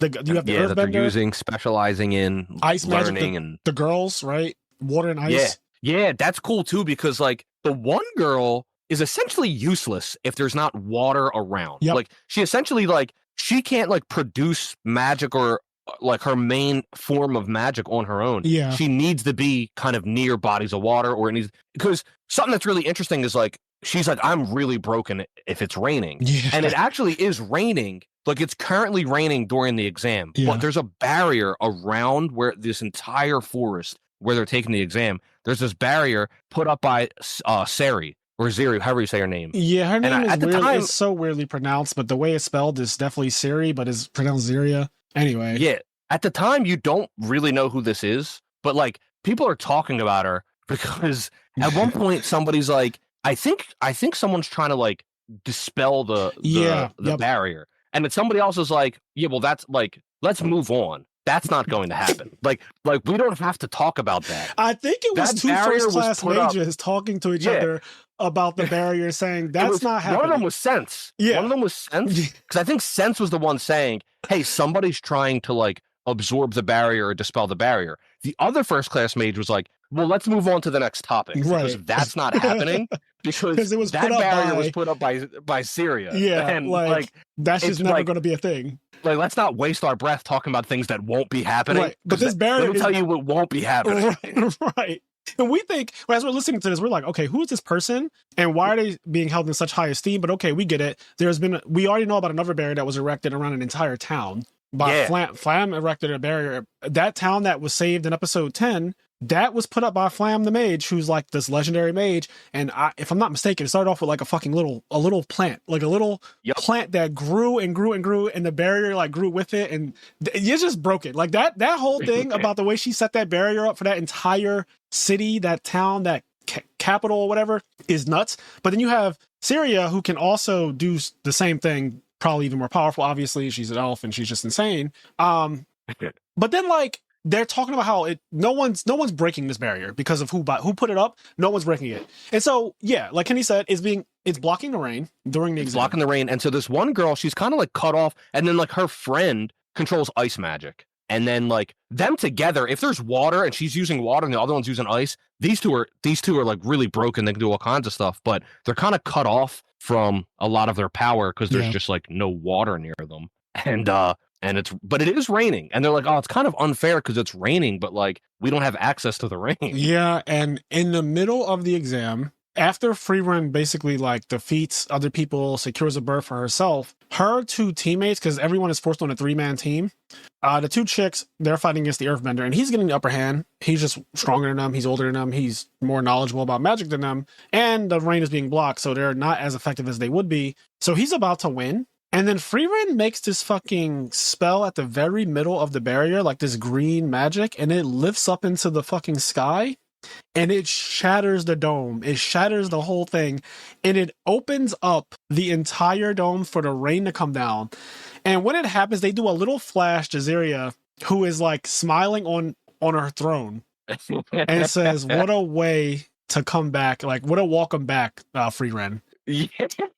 And everyone, so crazy. All the other mages are completely blown away by the fact that this barrier was destroyed by Frieren. Yeah, because this is like not understandable. Like when everything's going, like even damn it, what's his name? What's the Imperial mage's name? Denkin. When he like when Denkin, the guy, and then like they have this girl who's wearing like kind of like a Chun-Li Chinese garb. Yeah. And she's like, her magic is that like she can flash step. Like like that's her magic. Yeah. Her magic is that she has flash step. It literally is that though. And so there's like they have all these plans, they're doing all these things, and then Denkin can tell that Frieren is OD, but he doesn't fully realize how OD she is until they really get into the mix. Yeah. And then he's like, okay, like this bitch is crazy. He said, I knew you were stronger. It's kind of the same thing that happened between that one fire demon in JJK, the one fire curse, and then when he fought against Sukuna himself. Sukuna? Yeah. And it wasn't, again, this is not even full power Sukuna. This is like a couple, I don't know how many fingers, like 15 finger Sukuna, not all 20 or whatever he has. But he fights against him and he says, I knew he was stronger than me. And this is as he's getting his ass beat. He's like, I always knew that he would be stronger than me. I just never could imagine that it would be this much. And then it goes back to real time and like he's getting fucking pummeled into the fucking building. Just like absolutely destruction. Like he's creating fucking giant lava hands to crush buildings with Sukuna in them. He's creating meteors that come down. He literally created a fucking meteor that Sukuna tells everybody, do not move. If you move, I will kill everybody. Every human will die. If any one of you tries to escape, I will kill every fucking person here right now. Don't even think about moving. Let the meteor come. And the meteor is coming and he waits and waits. He says, only move when I give you the option to move. And he waits until the meteor is like right there. And he's like, now. And the second he says now, everybody fucking darts away and he fucking destroys. They all learn flash step. Everyone knew flash step. He fucking destroys the meteor in a second. And his name starts with a J. That's the fire curse. I forget his name is. It's like, I forget. It's very similar to Gojo. It's like Jogo. Jugo or something like that. It's like Jugo or something. Yeah, one of those. But oh my God. He says, I never could comprehend the difference between our power would be this wide. And at no point did he come close to damaging, to impressing, or anything Sukuna. He was going full power. Sukuna was just playing with him. So that is what Denkin experienced against Frieren. He realized, like, oh my God, I knew that she was powerful. I tried to do my strongest attacks. He did a tornado and then turned it into like a flaming tornado and was doing all of this cool, powerful magic. He's probably out of all the people taking an exam next to Frieren, he's the strongest one there, I would say. And it just does not even he doesn't even come close to damaging her or anything like that. And yeah, he gives up really quickly. Yeah, so it's just crazy because like him and everyone else realize Frieren is way out of our league. Yeah, she breaks that barrier. The rain She breaks comes the down. barrier. It starts to rain. The two girls end up getting the upper hand. Oh my God, all they this create crazy. the fucking gigantic deluge of water that just complete the Earth Mage Richter stands no shot when it starts raining. Like the amount of water and ice that they create, he just is like, all right, I can see it. Like I'm good. Like I actually want to live. Right. This is too much. But yeah, I mean, so that's that. You know, after the first exam, so it's cool. There's like a couple days between each exam. While all this is going on, so the whole thing is that they need to go like north past this gate, and you're not allowed past this gate unless you're considered a first class mage. And they're like, "Oh, you're obviously a first class mage." And she's like, "I don't know." Like Frieren's like, "Am I?" Like I have no idea. She says, the terms and the test, they change every couple hundred years, and I can't be bothered with retaking or doing this nonsense every time they change like the new laws on how it works. The humans are always changing who's in charge, and when they change who's in charge, they change the test. She's like, I did this like, I don't know, 500 years, and it's like some old like memento relic thing, yeah. She's like, I did this, and there's like one person that recognizes it, but for the most part, everybody's like, I don't know what the fuck that is. So like, she's obviously far beyond a first class mage. Love that they don't tell you what that charm thing that she carries around is. Like, we're gonna find out eventually what that is. It clearly means something outrageous, but she's like, yeah, I do have this thing, and like the guy who recognizes it is like, holy shit. Yeah. You know, like that, the fact that you have that is OD, but we don't understand what exactly, and they don't even explain it to us really. I think that's such a cool little thing, because Freeman's like, oh yeah, let me look in my bag. And she just goes sifting through her suitcase, because she has all this shit in there. And she's like, I have this thing. And she just dangles it up, and that part is really cool. So like, they have to become a first class mage, because they can't continue to go where they need to go without somebody on their party being a first class mage. Yep. So Frieren and Fern have to enter the first class mage exam, and while this is happening, Stark, their warrior, is just like hanging out in town. And during the days as things are happening, they show him kind of very similar to Himmel. He's just doing stuff for people in the town. Yep. As like each day passes, people like love him. Like he's just doing random stuff. Like, oh, Stark, hey. Yeah. He's just doing stuff for random people. And then like in the morning, he'll be like up like meditating on this hill. And this old man just like yaps at him. Yeah. This old man just shows up and fucking yaps at him. And Stark's like, I don't know what the fuck he's talking about. I like that. He's like, you've done well, my son. And like just saying some crazy, he just is yapping. What's cool is that these things provide kind of a context of a training arc for Stark and obviously for Fern. Because as you're going through this exam, Fern is clearly getting stronger. She's learning more things. She's getting stronger. She's very young, but she's a prodigy. And you're wondering like, okay, Stark, is he just fiddling his thumbs? But no, he's helping people. But he also has gone through like several little training arcs that we're going to see the payoff, I think, in season 2. But he met another dwarf at the basically the entrance of another town, like a very small town, is Frieren's old friend from 80 years ago. And she was wondering if he's even still alive. Everyone's saying, yeah, he's old. He has like dementia. He doesn't really remember anything. But when she meets him, he remembers her instantly. And they get to talking, and it's just like no time has passed at all, even though it's been 80 years. And she said he looked old then. So I'm wondering how he's going to look now. And he looks super old now, but he's just sitting up on his stoop and he protects this town. He has his little blade and he just sits there. He's dressed exactly like Eisen was.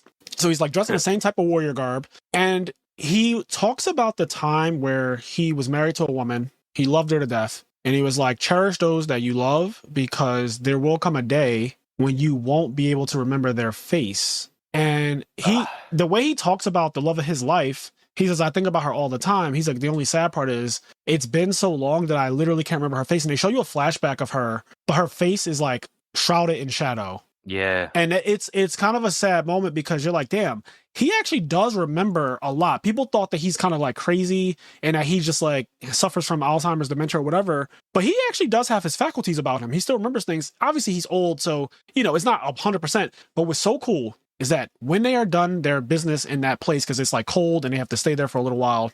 And so Frieren and him catch up. And she's like, he seems fine. And then when she leaves, she says, all right, I'm off. You take care of yourself. I'll see you in another 30 years or so. And he says, yeah, and good luck. I know you're on your way to defeat the Demon King. And she goes, well, the Demon King is already... And then she stops.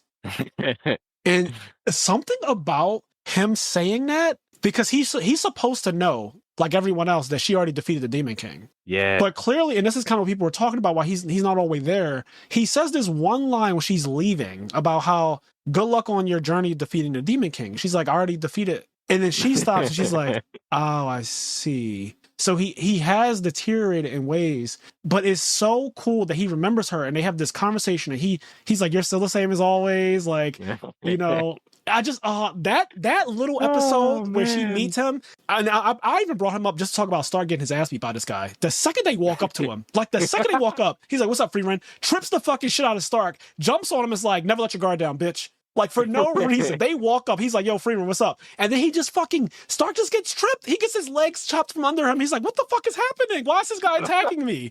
And why is he so? He's like, "Why is he so fucking fast and strong? Like, what is going on?" He's like, "Never let your guard down." So while they're there, he's training Stark constantly, and it's harsh. It is harsh training. It reminds him of his master, obviously. And this old dude, this warrior is, you know, he's also a dwarf, so he lives hundreds of years, and he's very strong. Even in his old age, he's still extremely strong, you could tell, because Stark can't fuck with him. But he's teaching Stark certain techniques and stuff like that while he's there. And I like these little things. Stark doesn't get as much character development in this season as obviously Frieren and Frieren do, because they're like the two characters we've known for longer. But he does get significant development regardless. Like the way he feels about him not pulling the sword and stuff. I think he's obviously a main character. He's going to be on this whole journey. Yep. And there's going to be like a Stark arc. Yes. Like there's going to be like... And there was one little one in this season too. Yeah. And there was, you know, like we said, he got tons of development. But at the end of the day, this is still kind of the start of whatever this story is. Yeah. It's the end of a story we've never seen, but it's the start of like a new story. Yep. What's crazy is that all of this stuff, awesome. That the first part of the mage exam, incredible. But we also, once again, we're all over the place. We were talking about how cool and unique so much different magic is. Yeah. Ubel is broken. We were talking about Ubel and how her magic is kind of like imagination. And we were talking about her in reference to everybody and how everybody has all these different kinds of spells that they specialize in. But then we were also going to talk about sense, because the second mage exam is proctored by sense, and that this exam is like to go into this temple, this dungeon that has never been cleared. This dungeon's never been cleared. Nobody's cleared it. They have an idea of what's on the final floor, but no one's cleared this dungeon. And the way to it's like you guys have to get to the end of the dungeon. Yeah, as long as you reach the bottom level in this one room, you got to reach this one room. But where that creature is, basically, you got to reach that part, but no one has been able to do it. Most people have died even trying. And in essence of not getting more mages killed, because in the past, a lot of people died trying, I'm going to give you guys these little golems that we developed recently. And this is also showing how ridiculous humans are. We developed these little golems. And if you just break the glass, the golem will come to life and it will block any harm and escort you out of the dungeon, but you will automatically fail the exam if you do that. Yep. So there's a lot of things that happen, but like we said, in this dungeon, there's a clone of everybody. Everybody who walks in. Just to talk a little bit about how crazy Ubel is, right? Her power is imagination. And you were talking about how, and if you want, because and we got off track, if you wanted to talk more about sense, you can, because I think you were going to. But since the proctor of the exam, she's going to, she's just like to visually see. Yeah, she's like, I'm not helping any of you. She's like, I'm not helping any of you. I'm just going to be here. And we find out that like her magic is like, she utilizes her hair, and there's like so much mana in her hair, and her hair is like so ridiculously strong. Yeah. Like you can't cut her hair, like you can't break her hair. Her hair is ridiculously Her hair is known strong. to be indestructible, and she can manipulate it in any kind of way. It has extremely high attack potency. It can cut through anything. It can break through barriers. The typical shield magic that you see everyone using, it can break through that shit if you don't move in time. Like she will absolutely shatter that shit. She is a first class mage. She is extremely powerful. And at first I couldn't understand who was more powerful out of her and Frieren. I got my answer, but at first I was wondering. Yeah, at first I was wondering, like, damn right you got your answer. Yeah, well, the show doesn't sugarcoat that shit either. There's a last boss to this dungeon, and it's not sense.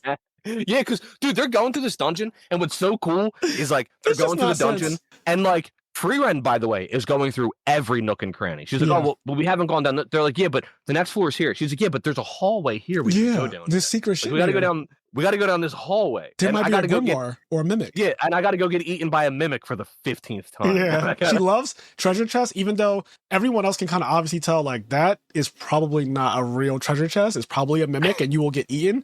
And she's like, no, I think this one is fine. I can feel it. She's like, after all my years of exploration, all my expertise in dungeon crawling, I can tell this is the one that has a really good grimoire in it. And she fucking lifts it open, and it eats her. And she's like, it's dark and scary. Please help. It's so dark in here. She like goes into this really sad voice. She's so unserious. She's yo. so, It I is cannot. They have to pull her out.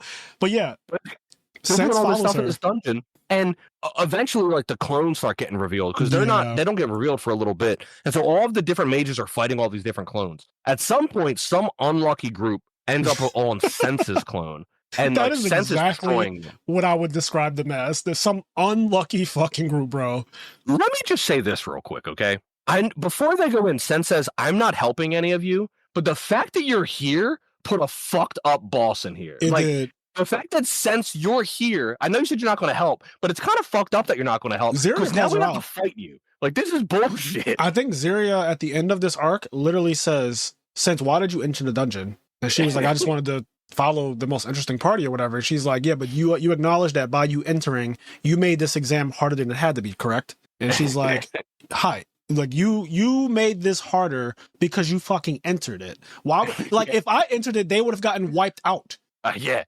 They would have gotten wiped out. Shit, I might have gotten wiped out. Not really, but you know, like the point is that it's a gamble. I'm literally fighting against myself at full power. Like it's not a bullshit clone. It's not a Kagebushin. It's not like a one-tap clone. It is literally you, just with no free will. In fact, it is a bullshit clone. And that, like, that's fucking bullshit. Yeah, that is, because it's bloodlusted, and you're not bloodlusted. Like, what the fuck? What is this fucking clone? Like, it has literally all of your abilities, all of your mana. It has your memories, too. It has your flaws, yeah, which becomes a very important part. So, real quick, to talk about the Ubel part, Sense is in the dungeon, and so her clone's there. And her hair is unbreakable, uncuttable, whatever.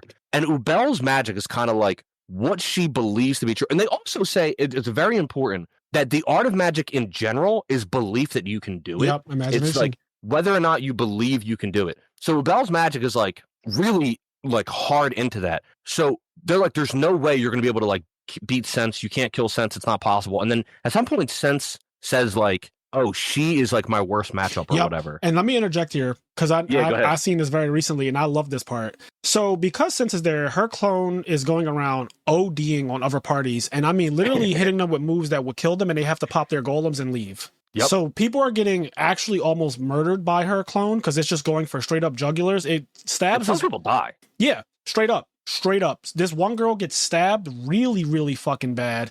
And then she gets escorted out. Thank God she ends up making it. But other people get stabbed. Like one guy left his partner. His partner told him to leave. He was like, "You have to go because I'm going to try to hold her back. But I'm only going to buy you a couple seconds, but maybe that'll help you to get to the rest of the people and y'all can come up with a plan." But Sense's clone is going OD and they can't fight it at all. She's on a different level than everyone else there. So when they talk about Ubel, they explain a story. Sense tells a story about matchups because what they devise is in order to deal with the clones, we have to go against our best matchups. So we're humans, we can think. These things are not really like thinking like us. They're not working together either in that sense, but we can do that. So Denkin comes up with a plan that says, everybody right now, I don't care if it's against your best interest, reveal what your weakness is right now. So they all come together, all the mages there, all the humans, they come together and say, "This is what I'm weak to. This is what I have a blind spot here. I do really bad against water magic. I'm really bad against this. I'm really bad against that." They all tell each other their weaknesses.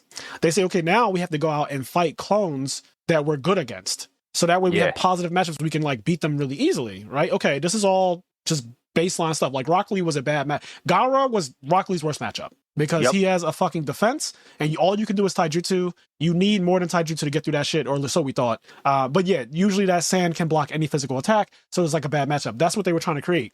And they successfully do this. But then it comes time to fight against Sense's clone. They're like, we don't have anyone who can deal with her power because she's way too ridiculous. What are we going to do? And Sense says, well, there's actually one problem. That girl's here. And the matchup between me and her was decided the second she even like found my clone. And they do a flashback of this one mage who had a cloak that was so powerful and had so much mana instilled in it that it was considered the ultimate defense and no other mage could ever beat it. And they had a line of mages that had to pass this test. So there a previous first class mage exam, the test was literally, can you damage this mage through this cloak? And everyone failed. And some mages didn't even try. They looked at the cloak. They saw how much mana was imbued in it. And they didn't even, they said, I just concede. I know I can't do shit to that. Then it was time for Ubel. Ubel walks up, looks at the cloak, and cuts the fucking mage clean in half. through the cloak and everything, cuts him clean in half. And so this character who we got introduced to randomly because Kraft passed her on the side of a road, like just randomly. He's just like on his pilgrimage and he comes across her. He's like, you're a very interesting person. And you can tell that he knows more than like, because again, he's an elf and he doesn't seem to know any magic. Like they didn't really show him doing anything magical. So whether he knows magic or not, but he looks at her and he knows immediately like, you're very interesting to say the least. Yeah. Like, I can tell. I mean, he's older than Frieren. Yes. Like, So he's old. And he sees you, Belle, and he just knows something is up with her. But as Sense is telling this story about the one time where everyone failed except one person, this exam that they had in the past with this cloak cuts the guy clean in half. Belle does. And they ask her, like, how did you do it? Like, how were you able to cut that cloak? You know, Sense says it, and Belle simply answers back, I just thought I could. Yeah. Like I simply believed that I could. Because I think she has like scissors and she was like, it's fabric. Like, of course I could cut it. Yeah. Like, obviously. Like, why wouldn't I be able Why to? wouldn't I be able to cut that? And just the fact that she believed she could do it and she trivialized it to just being fabric, she was able to cut through it and also cut him in half. So then they flash back to Belle versus Sense's clone, and they literally don't even show a fight. They just show Sense's clone being defeated. They show it like the hair getting cut and it falling down like it's dead. That's all they showed. It was really, really her cool. Hair, like nobody else could fuck with her hair. Like, but the simple fact that like, I mean, obviously I could cut hair. Yeah, like hair, everybody bro. can cut hair. Like, why couldn't I cut it? Yeah. And then so she cuts it. Like, it's fucking crazy. Yeah, Belle's broken as fuck. They showed how serious Sense's abilities are. She was wilding the fuck out in the sky. She had her hair, and it was doing like some wood jutsu World of Law shit that you saw Yamato do in season 1, where it was kind of branching off into spikes. Like it was just coming out. It was just like trying to skewer everyone. Yep. It looked crazy, and her, you could tell she's really powerful. But even Sense admitted in that matchup, she just zero diffs me. Yeah, like as mages in general, Sense is a stronger mage than Belle. Sense is she has more mana. She's just like a considerably stronger, more versatile mage than Belle. But if they fight each other, Belle wins. Yeah, and that's something else that I think's really cool is that it's like it's not just about your power level, so to speak. Yep. Like there is more to it than that, and like doesn't really matter how much stronger Sense is than Belle. The kind of magic that Sense is specialized in, Belle, the way she is, she's just like, yeah, I mean, it's like I can cut your hair. Yeah, like, it's fucking hair, and I can cut it. Like I can just do it. And like, other mages and it doesn't can't phase her. Other mages can't perceive that. They don't have the imagination to really do what she does. So that really changes things for the way Belle is contextualized and how powerful she is. So Yeah, that's go ahead. I'm also curious. I don't remember if this was stated or not. I'm also curious if Belle is really bad at sensing mana. I don't remember if this gets stated or not, but that could be to her advantage because, like you said, when they took the test where the guy had this cloak and this cloak had all of this defensive mana imbued in it, some people looked at it and they were like, I can't do anything to that, and they just like quit because they could see how much mana was in it. They were like, oh, there's nothing I could do. But Belle, not even paying attention to if there's mana, she just sees a cloak. Yep. So I wonder if like maybe she's not even that good at sensing other people's mana, and that plays to her advantage because she's like, yeah, whatever, like it's a fucking cloak. I think that you're right because she also has another interaction with that guy who can do the binding spell, and when she copies it from him, he was like, you don't really study magic like other people. You just kind of do magic based on, she's like, yeah, I just do it based on feeling. Yeah. So she's not even doing magic the way other people learn it. Like, for example, Frieren reads and grimoires to learn magic. Like, that's how Fern reads and learns magic that way. That's how they typically learn it. And there's like people like Zaria who can give you magic spells, whatever you ask for and stuff like that. But typically mages have to read out of a grimoire. This is how this spell works and this is what you have to do to create it. Belle, for whatever reason, just like Kakashi, can simply look at it. And if she finds it interesting enough, she can just do it based on her imagination of how it works. So she knew that binding spell, you have to be in full sight, and that's how it works. And once she figured that out, she could just do it. And she did it, like, randomly. She just randomly did it. She's working with the guy that Frazier called Gary, which I laughed so hard in Discord. But she's teamed up with Land, and he has, like, a clone magic where he has, like, a clone of himself. And he goes through the whole thing, and, like, it's always his clone, and then he reveals that, like, he's there as well. Kind of. Yeah, and, bro. Bro? That kind of was so real. Oh, that kind of was so real. But Belle's like super interested in him, and So she's trying to figure out how to do that spell. And so she like spends a lot of time with him, and she's like trying to learn more about him and trying to figure out how that's, and she just wants to like learn how to do that spell. Yeah, because once she understands the person, I forgot about this part. She tries to like empathize with you in some way. Yes. She needs to understand who you are, and then she can really copy it that way. Yeah. And we'll talk a little bit more about Land in a second. But yeah. but yeah, so she's trying to learn that spell. So Belle's like, she's just really interesting. She's a prodigy in a different sense. Yep. She's an instinctual type of mage. Obviously, I think we're going to learn more information about her as it goes on. She's clearly an important character. Yep. And she kind of has an anti-hero vibe to her, right? Like she kind of seems more on the evil side than the good side. But she hasn't necessarily done an evil thing yet, but you can tell that she has some less than ideal or less than moral approaches to the way she does things. Like, I don't think she had to cut that guy in half, but she did anyway to prove a point. Like, I don't know what the fuck everyone's tripping about this. She doesn't have much qualm with killing. Like, she just kills. Like, it happens. Yeah, exactly. She will kill just because she can, and that's just how she is. I thought, so they're explaining weaknesses, and this is something I want to make sure we do not gloss over this part about Frieren. Because Fern asked her to go step over in the corner real quick. Because when they're talking about everyone's weaknesses, Frieren's not saying anything. She's just listening. And to be fair, no one's questioning it. Because why would they? Right. Like, you're looking at Frieren and you're like, well, yeah, I mean, she doesn't have any weaknesses. Because they get to the end of the dungeon and they look in the final room and there like, she is. There's this bitch. Yo, I love the way this episode was set up because it was the end of an episode. So they escape all the other clones, right? They dealt with all the other clones and they've escaped them or whatever like that. And they finally get to this final room and they're saying, Denkin, you had a way to deal with everything we've done so far. And then he looks up and then it just says in the subtitles like, but what do you have for this? And they fucking show a floating clone of the god herself, Frieren, just standing there, floating in the air, lifeless with her staff. And the episode ends with them saying, what do you have for this? And like, it's just Denkin looking up and Frieren's flowing hair, like just doing the magical like thing that mage's hair does when they're just in the air. It's just like moving on its own. Mm-hmm. And the fucking clone of her just looks so lifeless. Like, you notice she's bloodlusted and you already saw what they could do. So you're like, dear. Yeah. When I saw that, the hype feeling that I got in my body of seeing Frieren as like the last boss, the final, because they were like, we're finally here. The creature is just beyond this place. Like, just beyond this room is the creature that we're trying to get to pass. And then they say, Denkin, what do you have for this? Because he's devised plans before to get them out of tough situations. He's really smart. He's old, right? He has that wisdom. But then he gets to this room. And then when the next episode starts, they replay that entire ending of the last episode. We're like, what do you have for this? And then he says nothing. Not a damn thing. He's like, I already fought her. Yeah.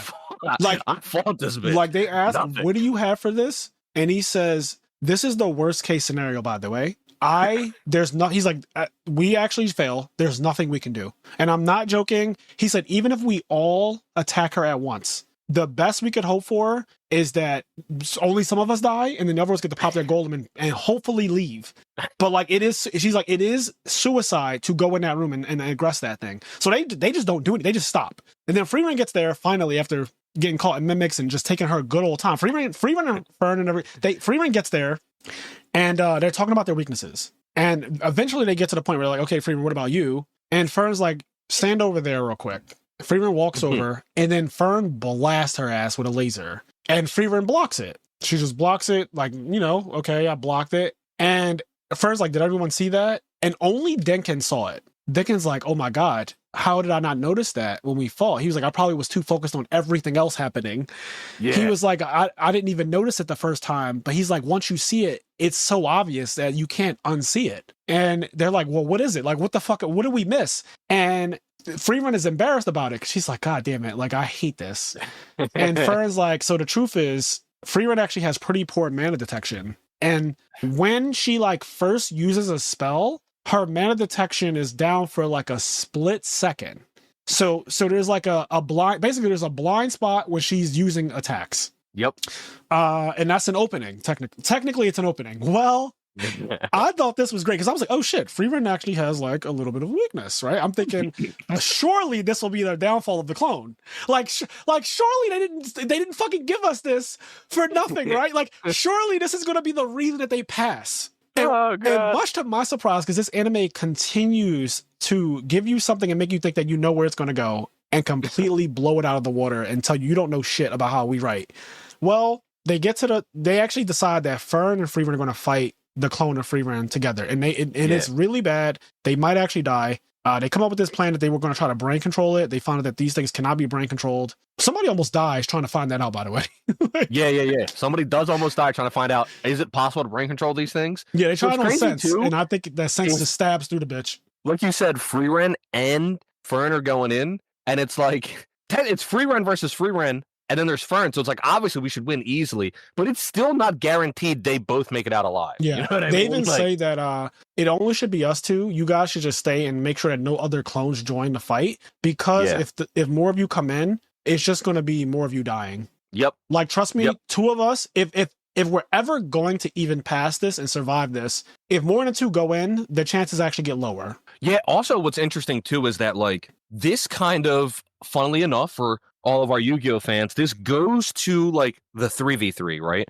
And team things in general. Like, they have such a good team synergy. They've worked with each other for so many years that they're able to work with each other. They know things about each other. There's just a synergy that they have. Whereas, like, Sense, for example, who's an extremely strong mage, Sense doesn't have any natural synergy with Frieren. So if Sense went in there with Frieren, like, one of them might end up just dying because like they might not be able to work together as well as Frieren and Fern work together. Yeah, so very good point. So Frieren and Fern, they go in and they go to fight the clone of Frieren, and this is where my eyes just could not understand what I was seeing, because the clone just starts off immediately throwing out these attacks that I had never seen Frieren even attempt to do. She just started doing, again, from the beginning of the podcast, chaos magic. Like, that's all I can describe it as. It was like flare and freeze and like everything. Just these ridiculous attacks started firing off, and Frieren and Fern are like, flying away and blocking and dodging and doing all this other shit. And it gets to a point where, like, they're trying to get the clone to do an attack so that way there's that split second where Frieren's defenses are down, which they just showed us. They illustrated for us how it works or whatever. And this is the chance to go all out and blast the clone and kill it. Fern has to take the shot. That is the point. Frieren obviously is strong enough to fight against herself, so she's going to fight against the clone. And in that fight, Fern has to take a shot when she sees it. So she just has to stand there and look for it. All you got to do is stand back, obviously dodge the attacks that happen to come your way. I'll keep her busy. I'll keep her occupied. But I need you to put all of your energy into blasting through me. And there are moments where Frieren has this inner monologue. She's like, the shots are there to be taken, but Fern isn't good enough to take them. And she doesn't even notice it. And I was blown away. Like, Frieren comes to this realization and mind you, there's like chaotic things happening in this room. Like, this room is getting destroyed. There's fucking all kinds of spells happening at once. Multiple spells being cast at one time. Pure and utter chaos.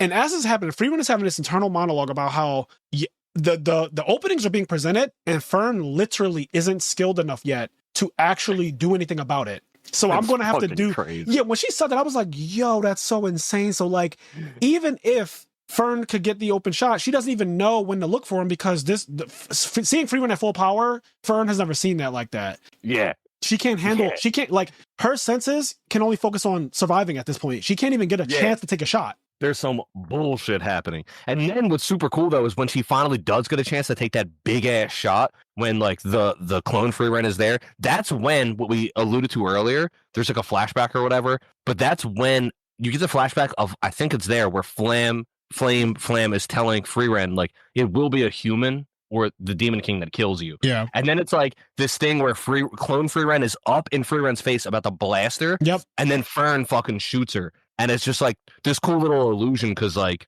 I don't know how it's going to end. I don't think this story ends with Frieren dying. Yeah, I don't think so either. I don't think it ends with Fern killing her either. Yeah, it's not going to end with like Fern killing her, but it's cool to see like the advancement of all that's happening and stuff like that. But then something else crazy happens. I don't remember exactly what it is, but something happens where clone Frieren does some absolutely end of the world OD shit. Real quick. And the other, go ahead. So Fern blasts the fuck out of the clone, and it has no limbs. It doesn't have arms anymore.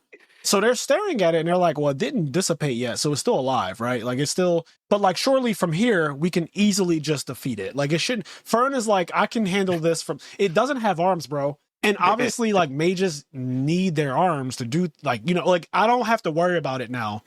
And so Fern, I guess, she drops her guard. Like, there's no other way to put this. She drops her guard and she is about to go finish off the clone, and it fucking activates. And when I tell you, it psychic blasts the fuck out of this little girl into a wall, shatters her staff into 1,000 pieces, and almost kills her flat out. And even Fern, after she got hit by it, she's like, what was that? Like, what? And this is where I think, so we know Syria is like ridiculous, but something about that little, Frieren was on her deathbed thing, and she's only had to ever do that specific attack one other time. Yeah, she goes like, she explains to Fern, like, it's kind of like how, to bring it back to JJK, like you were saying, when Sukuna and the lava guy, Jugo or whatever, was fighting, the whole thing was like, if you land one hit on me, Sukuna was like, you just have to hit me once, right? And that like never happens. But at the end, when Jugo's like dying, Sukuna says like, be proud, you are strong. Yeah. Like, you didn't hit me, you didn't achieve your goal.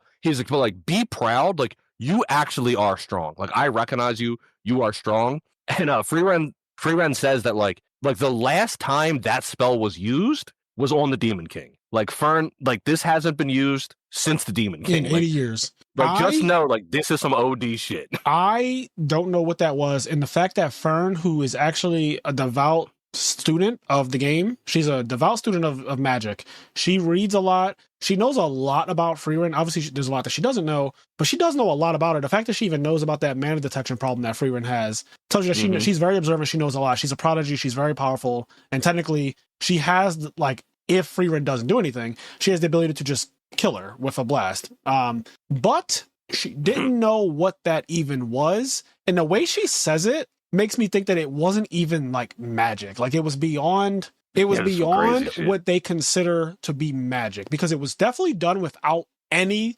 arms. That thing didn't have arms. I just want to be like very clear. The clone, when it blasted Fern and broke her back and her staff, it didn't have fucking arms when it did it. It like activated some shit that was like Shinra Tensei. That's exactly what I would akin it to. It was Shinra Tensei. Bro, it just like Shinra Tensei Fern, and then, you know, Frieren kills it. But before it did that, just the way she responded to it made me think, oh God, Frieren has learned some other shit that she doesn't even tell people about. And that's kind of what I think has happened. I think Frieren knows some magic that like no one else really knows. They think she's all about these flower creating spells and seeing through clothes. And this bitch has actually developed some real nonsense. Like She's fucking crazy. Yeah, that blew me away. So when I saw that, I said, oh, I thought that it was like a done deal. You know, Zarya, they talk about her in such high esteem. She's probably the most powerful elf on the planet, probably the most powerful mage on the planet, whatever. But then, and maybe they're talking about,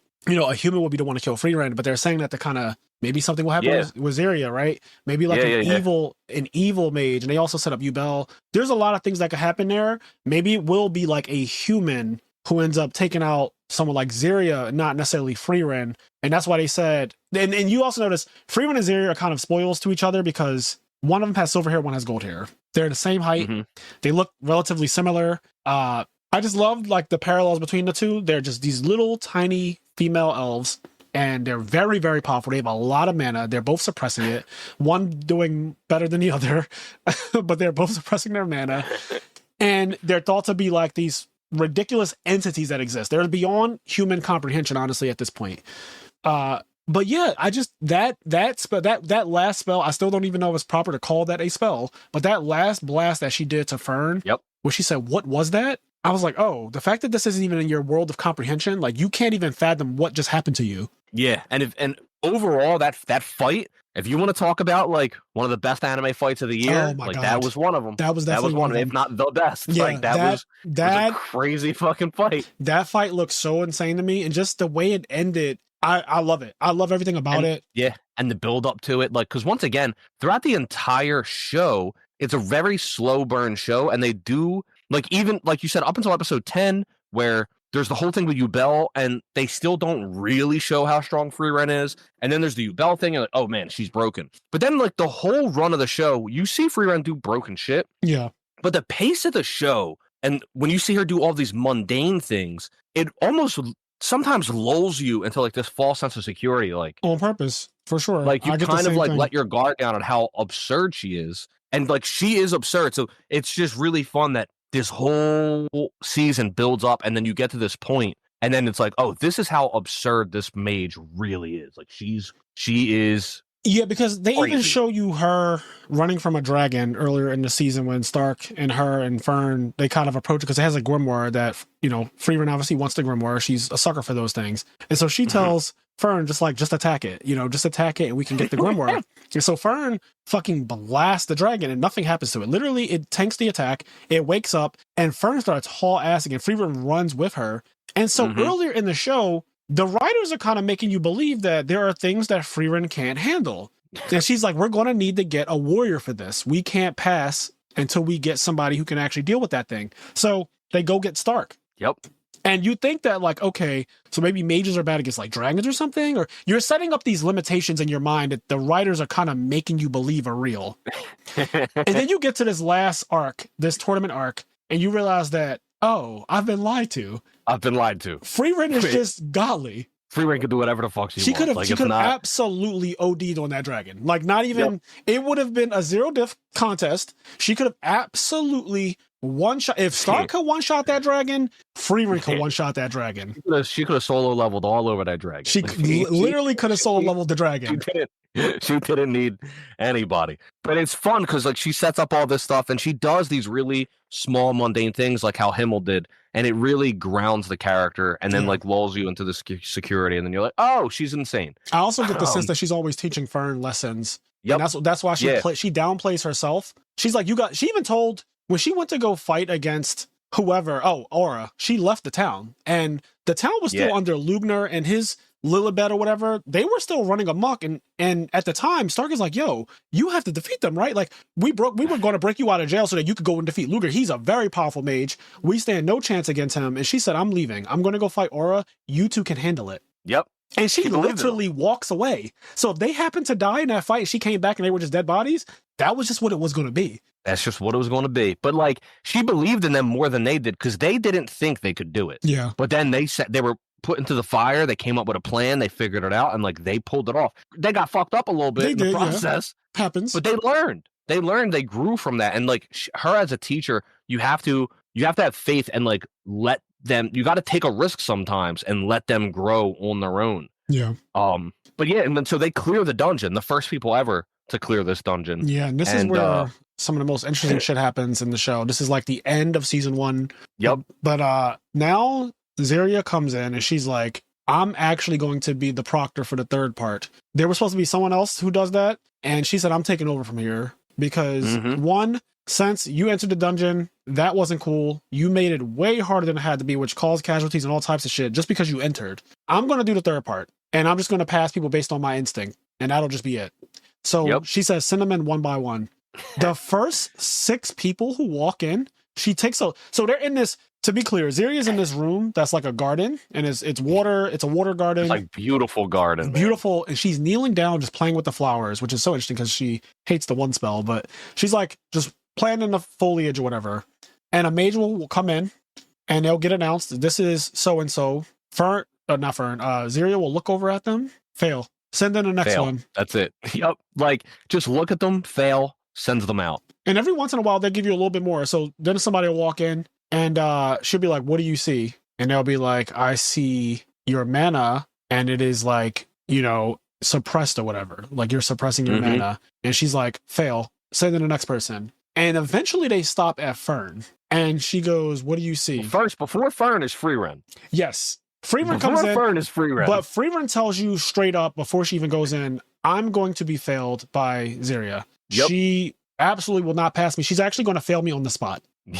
Like, and it's cool because like somebody else before Frieren goes in, and then like you said, she asked, Zarya asked like, what did you think when you saw me or whatever? And then like the mage admits that like, I know that I can't beat you. Like there's nothing I can do. Yep. And then she's like, yeah, you fail. And then it's like, you can't even imagine. Yeah, she's she like, couldn't even. Growth as a mage is all about this or that. She was like, you can't even imagine like beating me, whatever. She's like, you don't have like the imagination to be a mage, you fail. So when Frieren comes in, Zarya kind of laughs and she's like, you also can't imagine being a first class mage, but for a completely different reason than everybody else. Like, you're strong enough to be it. Yeah. She's like, but you can't imagine I would ever pass you. And then Frieren's like, am I wrong? Like, yeah. They have a really interesting interaction. It's longer than you would expect. Yeah, and they have a little talk, and they're having this cool back and forth, and they're talking about stuff, and there's a part where she asks, like, what your favorite spell is again or whatever, Yep. and then, like, she says it's still, like, the flower spell that my master taught me, Yep. and then she's like, such a stupid spell,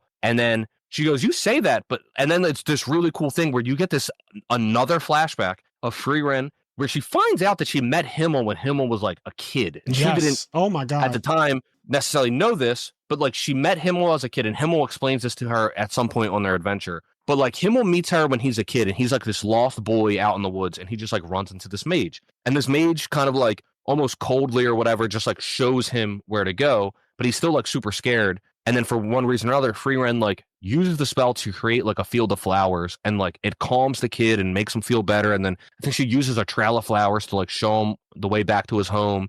And it makes him happy and calms him down and all this stuff like that. Frieren then explains to Syria that, like, you may think this spell is useless, and it is, like, in terms of combat, whatever. Like, this is a useless spell. It's not a powerful spell. But this spell is the reason why I met Himmel, and it's the reason why the Demon King was ever defeated. Because this spell, like, makes me and Himmel connected. Himmel comes back.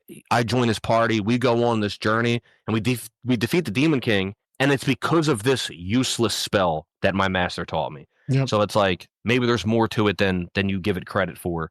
And then before she leaves, she's like, by the way, you're going to try to fail Fern because, like, you don't like me. Yeah. She was like, but you won't. She's like, you're not going to fail her. Yeah, she's too good to fail. So good luck with that. I'm going to leave you to it, but you will not be able to fail Fern. And then she tells Fern, she looks at Fern, she goes, listen, like, she's going to say whatever she says. She's like, I just want you to know that you're going to pass. Yep. Because, and then what we said earlier. She said, no matter what you say. This awesome quote where it's like, Syria's intuition is never wrong. Yep. And she's like, no matter what happens in there, she's going to pass you. She said, you're going to pass no matter what you say. So she goes in and they have a conversation, and she's like, what do you see? And she says, I see your mana fluctuating.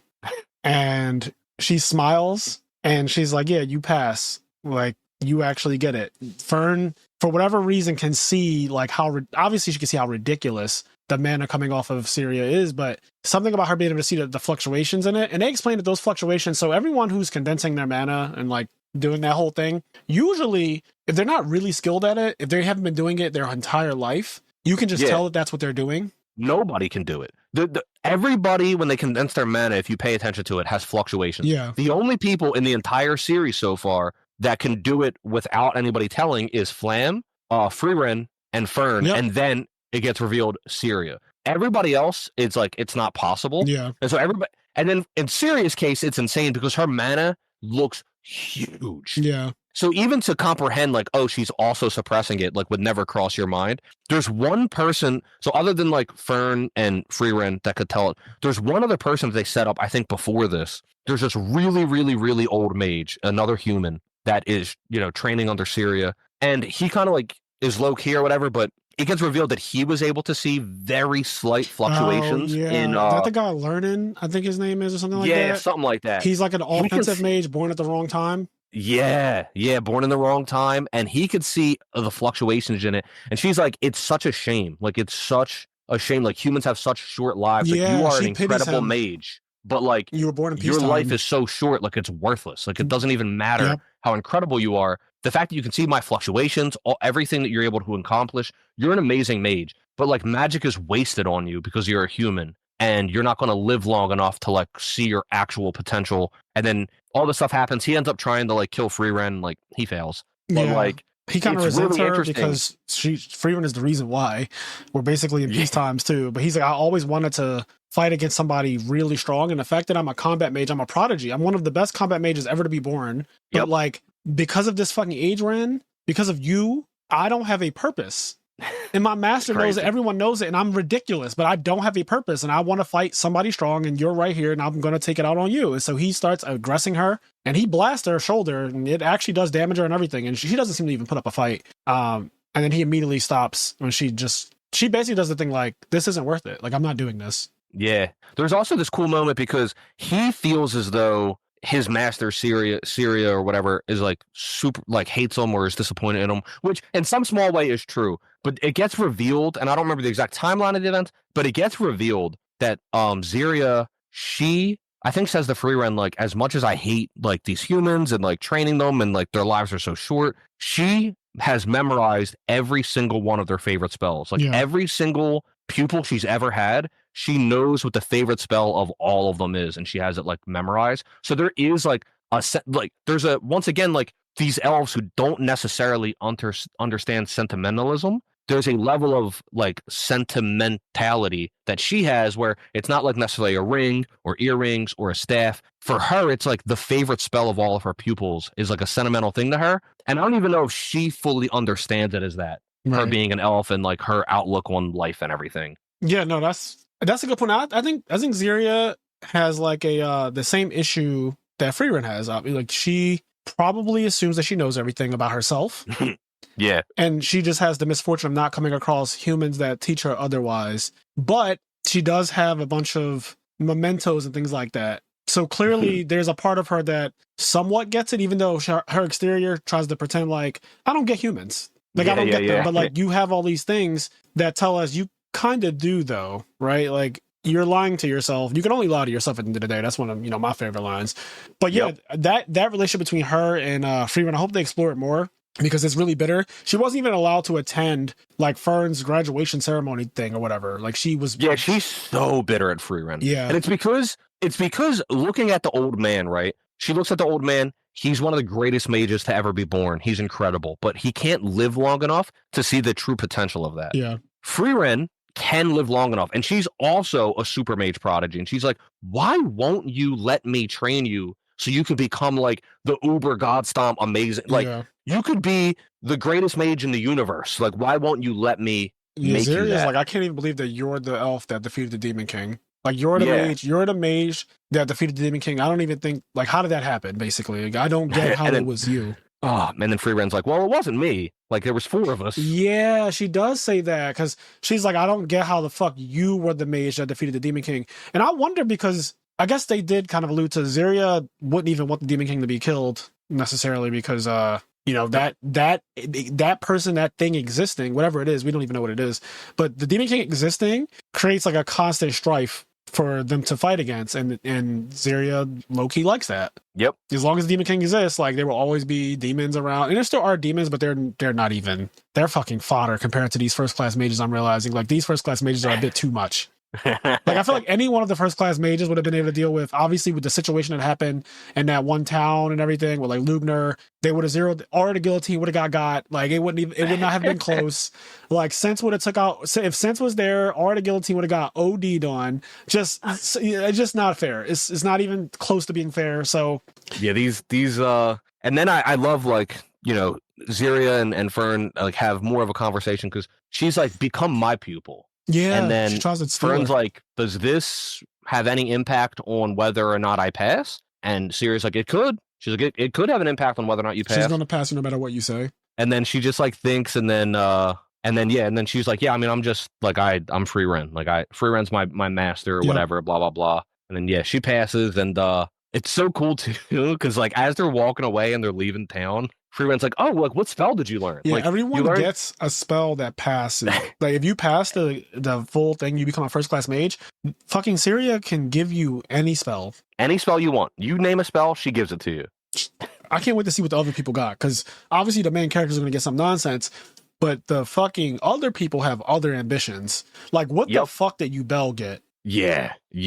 And then, I'll go back to you, Bell, in 1 second. But yeah, Fern's like, oh, I got this spell. I think it was like I can clean clothes. Yeah, it was exactly that. Like, she can make clothes back to being completely clean. They smell fresh and everything. And Frieren's like, oh, legendary class magic. Yep. Like, and I think just nonsense. When I thought about it, I was like, okay, obviously that spell is like, for combat and stuff like that, nonsense. But for the sake of a long journey, that would make my life so comfortable. The fact that I can bro. It's a very comfort spell. Instantly cleaning all of your clothes and making them smell like Tide would be so broken. Like, that would be the convenience of being like, I can technically wear this every day, and it is a clean outfit. My closet would just shrink dramatically, because I'm just like, I would become so lazy, but so happy that I have so much more time. Like, I did laundry today. I'm actually drying clothes. They're clothes in the dryer. They've been drying for like an hour and 40 minutes. Such a process. Yeah, 70 minutes. I put it on 2 70-minute dryer sessions because the first it's a really big load, and pause. And there's like towels and shit in it. Whenever you put towels in the dryer, towels are like big blankets, like comforters. Yes. Like, you gotta dry them more than once. and you're drying them so many times. So I got shit drying, and I keep forgetting to go check it. So there'll be like 4 hours between me going downstairs and actually putting shit in the washing machine and dryer. I hate it. I hate doing laundry. It's one of my least favorite things in life. But if I could just snap my finger and all of a sudden all my laundry's done. Yep. And it smells good. It smells like Tide, which is like one of the best smelling things to me ever. I would be thrilled. I'll be thrilled. That's legendary class magic right there. So it's so funny because like she didn't get like some broken Avada Kedavra. Yeah. And like, some of these other mages got some nonsense, right? Yeah. And it's just so cool because Frieren has kind of adopted some of Frieren's outlook on magic, and that like the fun is the journey, the fun is looking for the grimoires, the fun is like finding cool little unique stuff and like not necessarily having everything handed to you. It's it's just awesome. And Syria's pissed, by the way. Yeah, she's like, really? Like, this is the spell that you want? She's like, I guess, sure. Yep. Apple doesn't fall from the tree. On the Ubel thing, when Ubel walks in, like, she looks at her, Syria looks at her, and she's like, you pass. Yep. And Ubel's like, why? Like, what? She's like, do we even have to talk? She's like, I don't know. Like, it's just funny. I don't remember the exact interaction, but like, Ubel's like, oh, you don't even want to talk about it? You don't even want to talk about why I pass? Like, why do I pass? Yeah, she can just tell that Ubel's built different. Land walks in. And we got to talk about this. Almost forgot. Lan, because we've been talking about this since the beginning, but Lan walks in and she looks at him and she's like, you're not even here. Have you ever even been here? And he's like, yeah, I've been here. And she's like, no, you haven't. And then he walks in because it's his clone. And then she's like, oh, like, don't disrespect me. And then Land walks in. Yeah. And then you think like, okay, all right, the real one is finally here. And then she says, still no. And then she does this fucking sight beyond sight Thundercats thing where her sight like zooms past the fucking entire capital of magic that they're in, and it goes out past the forest and it finds a cabin in the woods. Okay.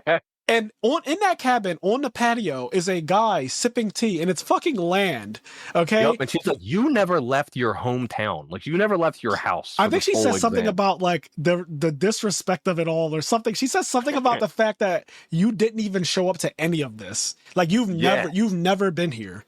And you just see him sipping. He's literally sipping tea, and he's like, wow, you actually noticed. Yeah. And she's like, Ubel didn't even notice. We spent so much time together. Right. Like, and then she goes past. That blew me away because I didn't think Land was as powerful as I found out he was at the end. Like there, when I saw that he was never he's nowhere near the testing area. To have a clone that far away and control of it, and then to have another clone. He had a body that people perceived as real. Yes, and then he had a body that people were able to perceive as a clone. Yes. Like Ubel was able to perceive like, oh, this is your clone body. This is your real body. Yep. So like he had a perfect clone, and then he had like a clone that like was almost perfect, but you could perceive it as a clone. Like levels to the fucking clones. He was doing some OD. He is actually ridiculous. I'm scared that somebody's going to get his spell like Ubel because she really did want it. I would be terrified of her getting that, and I wouldn't be surprised if she gets that in the next. Like you find that in the next season that either she got it from just being around him for long enough, or she blatantly just said, "Fuck it, I'll just get it from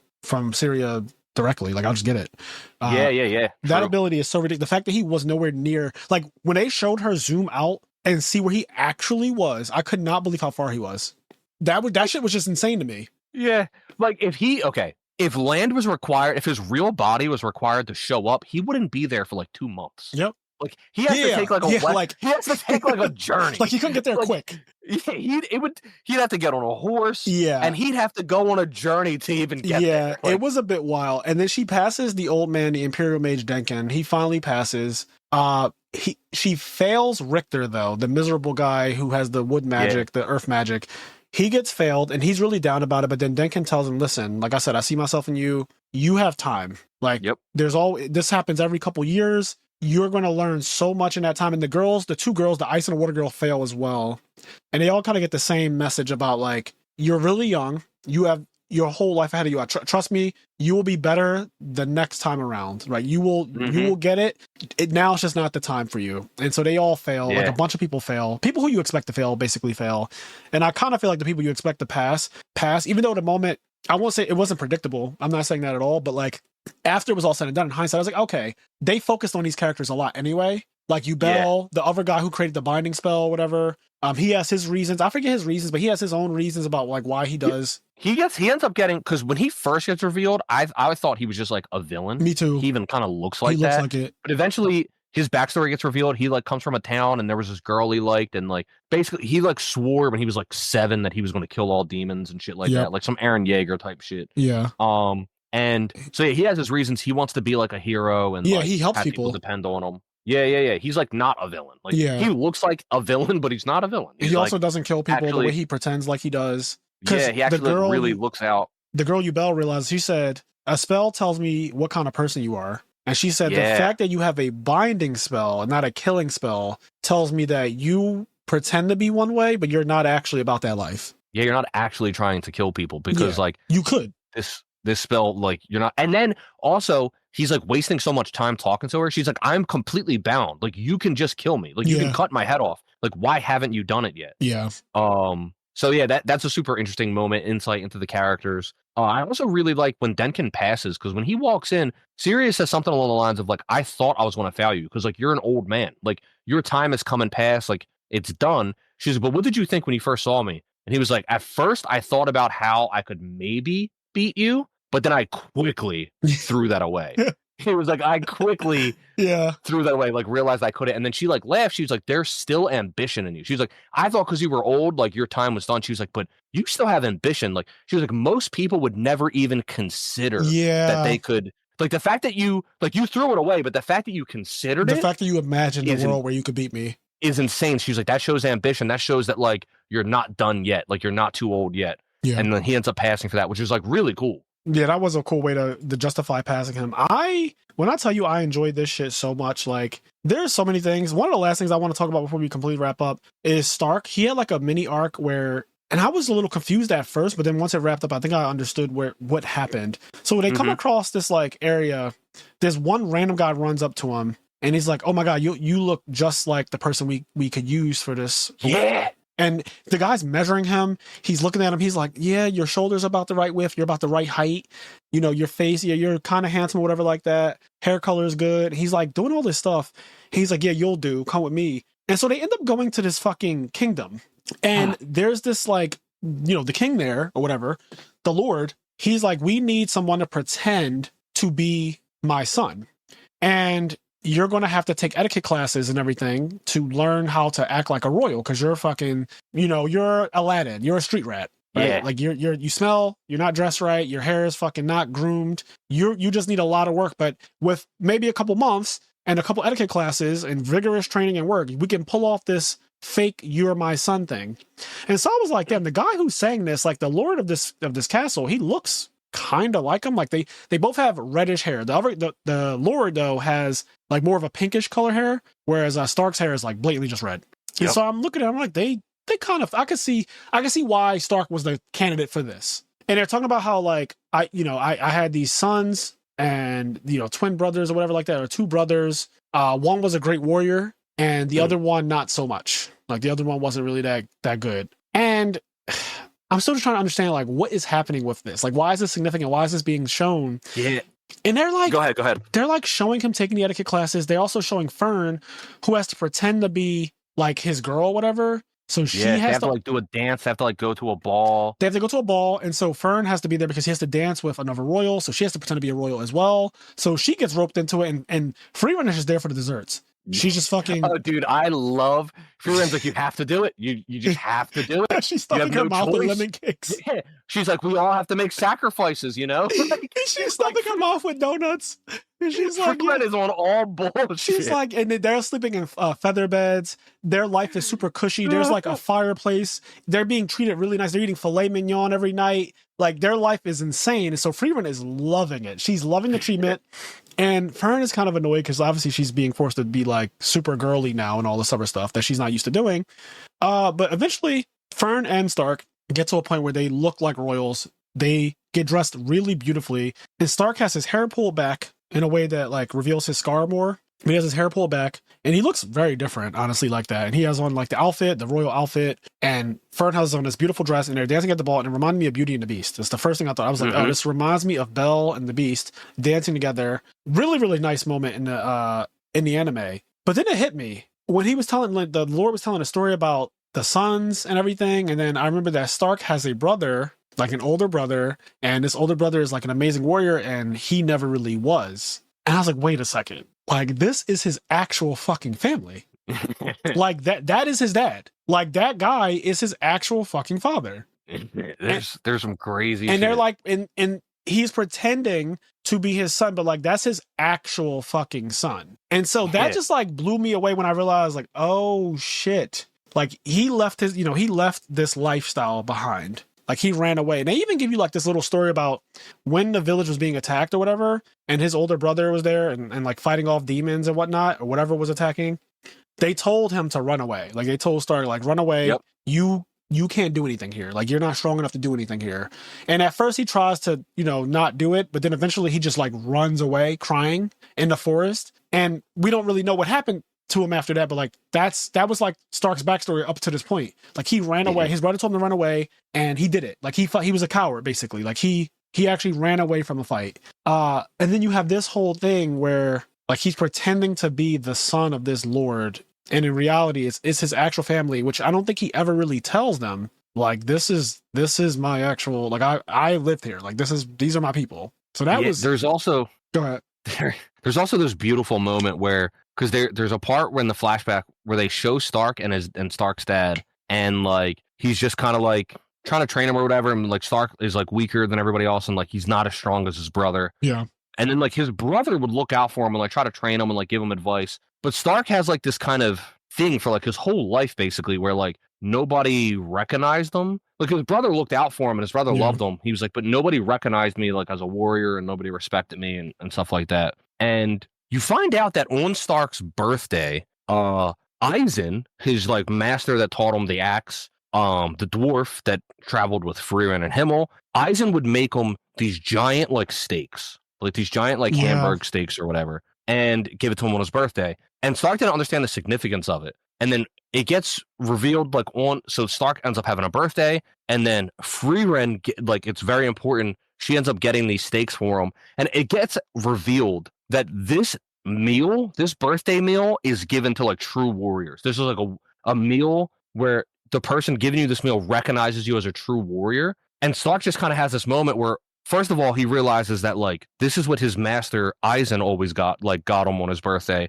He was eating these hamburg steaks, but then he goes all the way back. On his birthday, his brother would make him this meal. So he thought like he wasn't recognized and like people didn't like, but like his brother recognized him as a warrior and like as somebody who will one day be able to do it. And like his brother on his birthday made him like these warrior meals, and he never understood the significance of it, even when Eisen was doing it. And it wasn't until Frieren does it and she explains it to him. And once again, it's like this thing where like throughout this journey and after her last journey, she understands like sentimentality so much more. And she ends up giving Stark kind of this gift, this beautiful gift, where he then realizes that not only Eisen, his previous master, recognized him as like this great soldier warrior, his fucking brother did too. And it's just like a really beautiful moment for Stark and just like the story in general. Yeah, I like that entire little arc.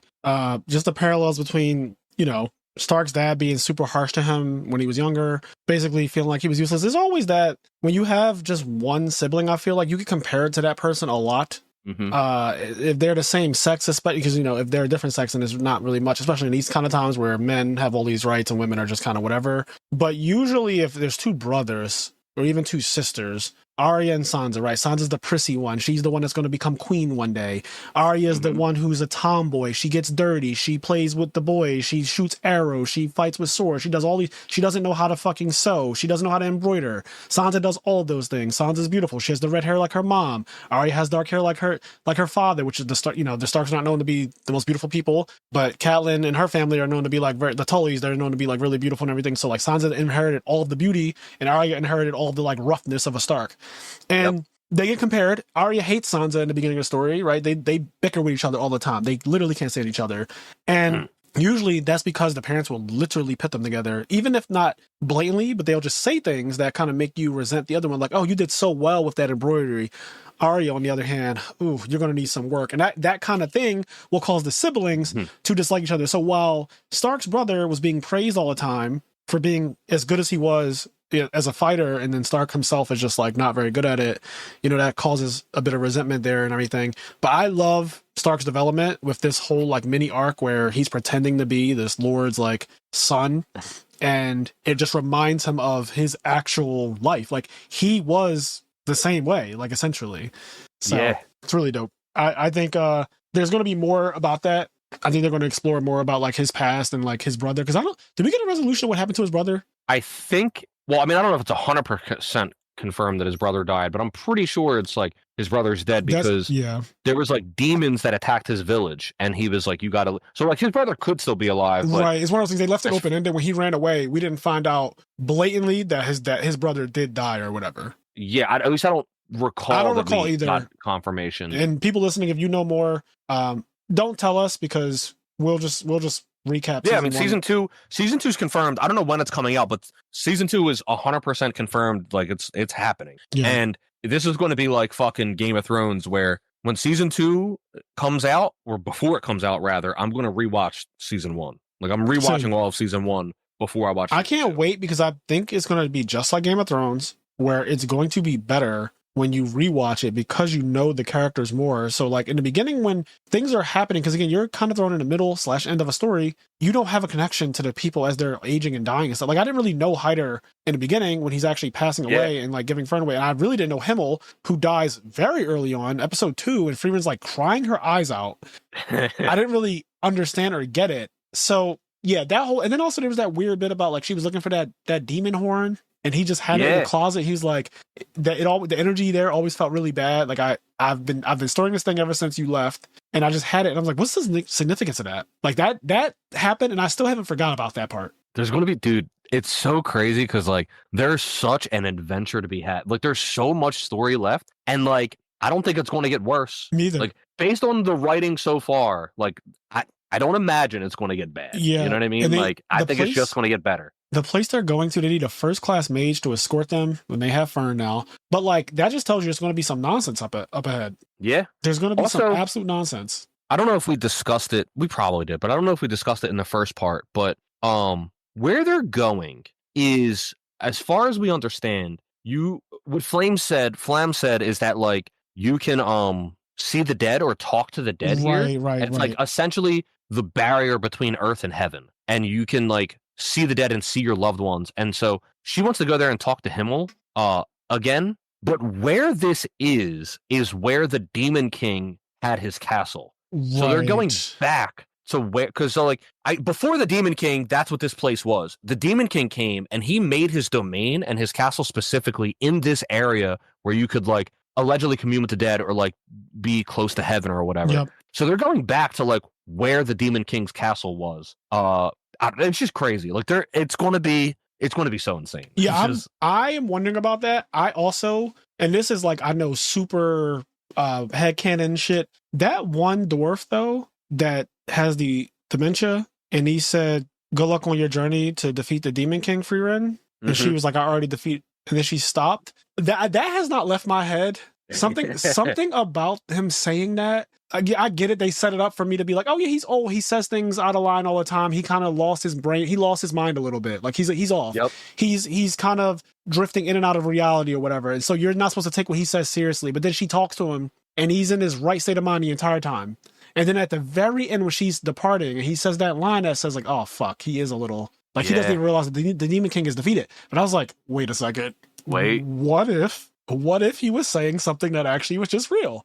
And I don't know. I could be reading, like I said, it's headcanon. I could be reading way too much into that, but like... There's a lot that goes into it. Like, for example, once again, I don't know if this is significant, but like, just like how they sealed Qual, I think his name is. Qual, yeah, yep. It's possible that like that demon horn, like maybe that's the horn of the Demon King. Yeah. And like, they didn't really kill him. They just like sealed him and then like... And everyone just believes it's just like the sword. Yeah, and like that horn is going to like crack or whatever, and like eventually that seal will be broken, and then they have to fight the Demon King again, with their new party, Like maybe that could happen. It could be any. Yeah, I just something about that little part where they set up this character to say a line that seems like, oh, just throw that line away because he's crazy, and everyone in the village knows that he's crazy. Oh yeah, old man Jenkins just says weird shit. But it's like, okay, that's just everything else he said was normal though.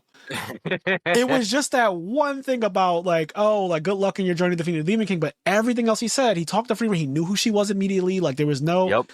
I just thought that was so interesting how they casually just slipped that one line in. I don't know. We'll see what comes of that. It could be nothing, but I can't wait. Season 2, I don't know what's coming out. Awesome journey. Awesome journey ahead of us. Excited, super excited, man. Frieren. So I want to say this, but to end this off, we end an episode here.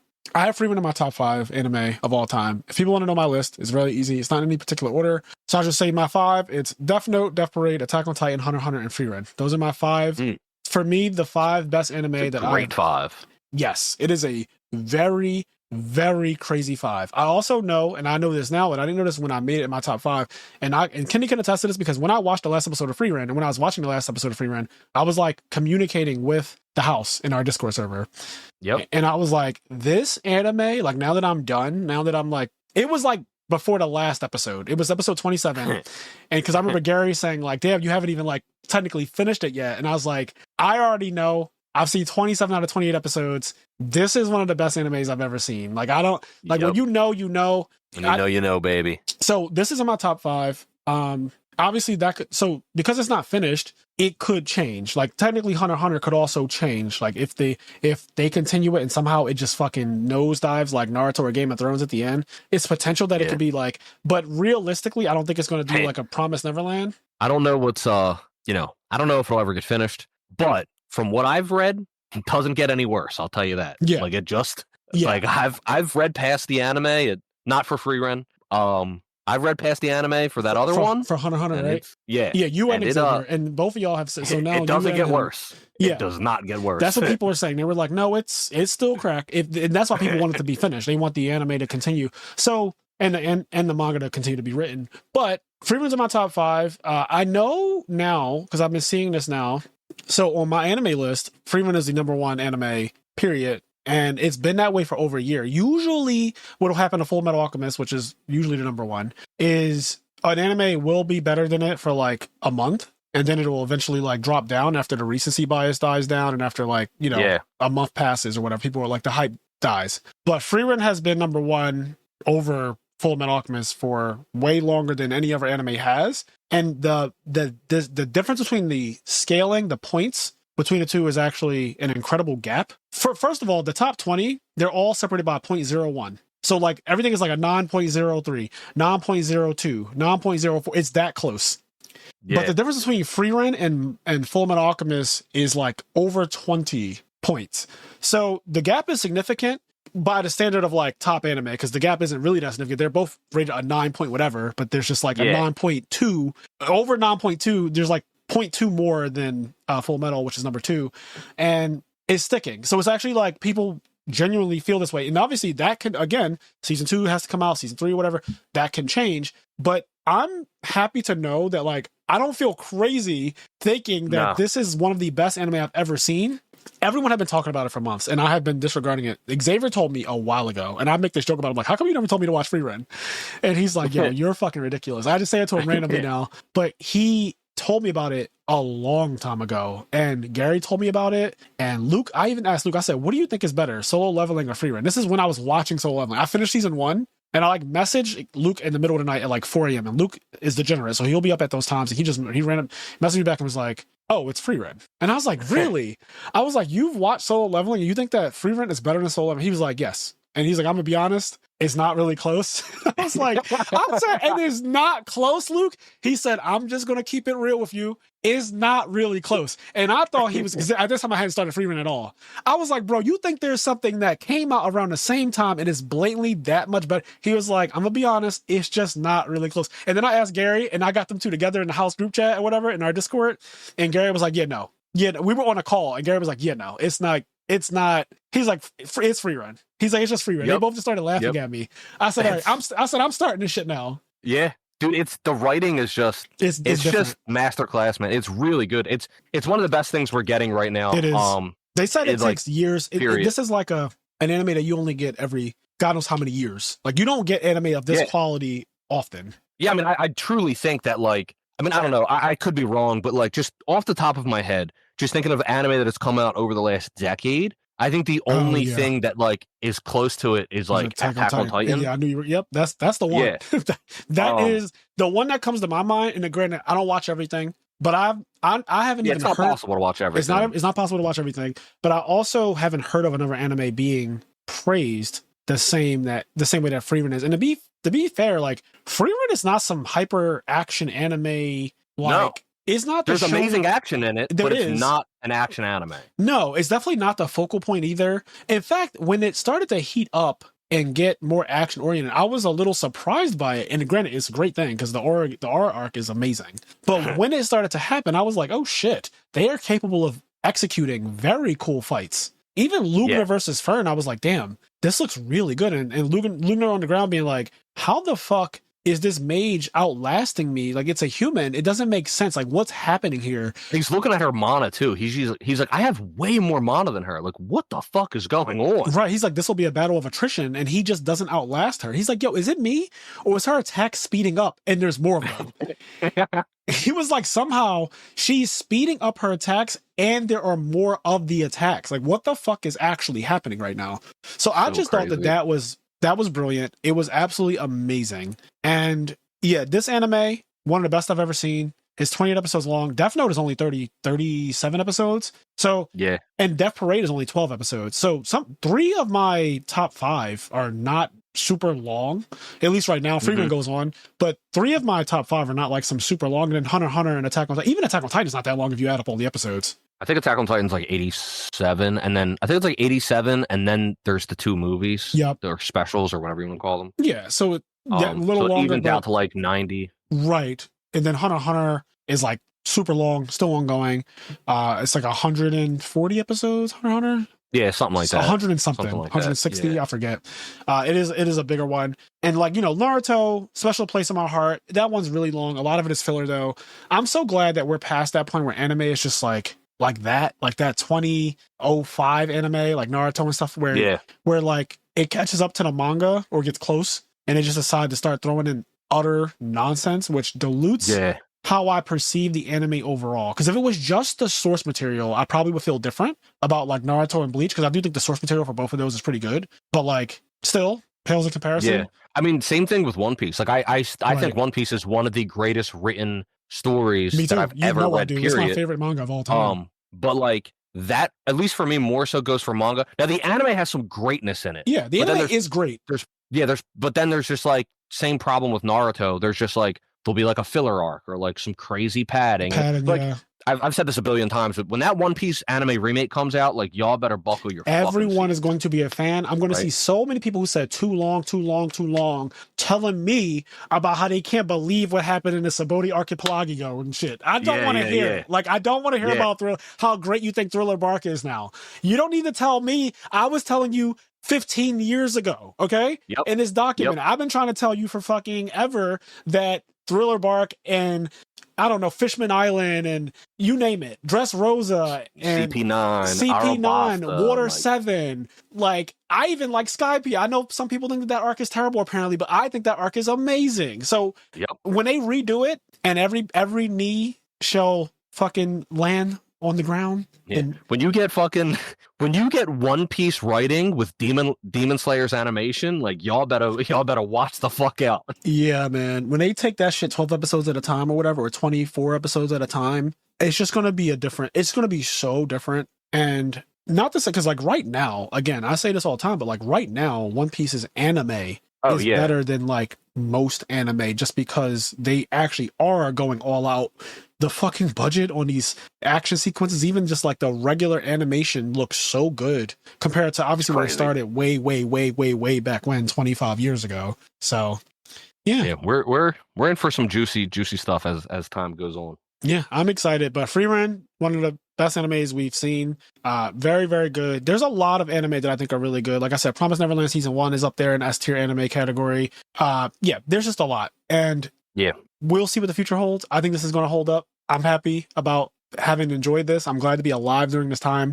And with all that being said, guys, let me give a shout out to the people on our Patreon at the party member or higher tier. So we have Gaming Has Me Broke already for 2025. Nova Leo, stand ready for my rival worm. Xavier Swift, This Ain't God, This is Stanley Earl. The Sultan of Slot, You Can Get Cooked in Any Format. Henri Reynolds, First to Rise. Hydro Pump, Vincenzo, Dallas Bailey, KJ, Fair Bear Flash, Sarah Maria, Alex Ahern. Walking, Working, Surface Hazard. That one's interesting. Walking, Working, Surface Hazard. Okay. Trying to Get Flued Out. Gore's in My Prison Pocket. Sugal, Vicky Venomon, Elijah Barfault, Tyler Tadeo, Volvita Mega Monarch.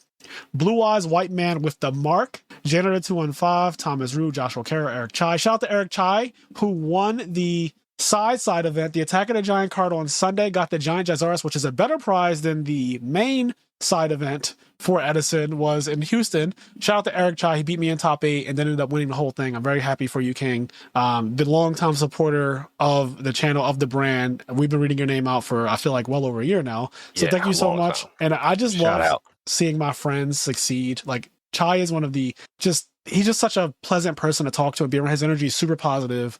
We had a really good match. So yeah, Brian Moore, This Ain't God, This is City Councilman Eric Mays. And then we have M. Bailey Free, Glaze Smooth Butt, Nod Win, B-Dog 23, Hershey Bar, Phil, and Poister, Tyler Frasher, Sasha Egger, Daniel Anderson, Deroa, Chicken Toaster Strudel, Jordan Eastman, Robert Light, Trainee Joey 182, Clanger, Pavinci, Travis Lurs, Steam Deck Overswitch 2 is Cap, 1819, wait, Gregory Calmarink. Steam Deck Overswitch 2, who said that? Somebody said it. Somebody said it. Steam Deck Overswitch 2 is saying crazy. It's Cap. Go ahead. 1819, Gregory Calmaring, Limpistic Jigsaw, Mike and John, Frago, Anthony Japov, Michael Zhang, Konjik, Tyler, Neo says my alias, Chris Louis, Bob Cuddy, Kevin Garcia, Teth Adam, Time Wizard 942, Kevin Garcia, and Luis Juarez. So we had a couple new people join since the last time. I know while I was in Houston, there were several people who actually joined the Patreon during that time. So thank you so much for your support. We appreciate every single one of you. We will be doing more tournaments and stuff like that in the Discord server. So just bear with us as we get our bearings. I will be going to Japan May 1st and I'll be going for 2 weeks. So during that time though, I still plan to just set up tournaments and you guys will be able to play in them and Dom will be able to run them. Dom is a mod in our Discord server. He knows how to do everything. He knows rulings. He knows how to he can handle everything while I'm not physically able to. And because I will just have my laptop with me while I'm in Japan and I'll have my phone and stuff, I can do a lot of stuff too to help make sure that those things run along. But Japan is a full 13 hours ahead of US time. So when it's right now, for example, it's 7:42 here PM, it'll be that time AM in Japan usually. So just keep that in mind. So when it's 5 PM here, it's 5 AM there, which means usually I will be asleep, but it takes a while to adjust to their schedule and stuff like that. So we'll see how that all goes. But that's something to just keep in mind. Keep in mind, coming up, I will be in Japan for 2 weeks. Is there anything else? I don't think there's anything else. We have to do Invincible soon. That's the next thing that we're going to start working on. Definitely going to do Invincible. Yep. Title Update 1 came out for Monster Hunter. So I haven't really gotten a chance to fully dive into that. I just fought both of the new monsters one time and that was it. And I was all right, that was, I wanted to do that. But I haven't really done much else. I'll be playing that soon. After I get to really play it, we can do a podcast and just talk about that.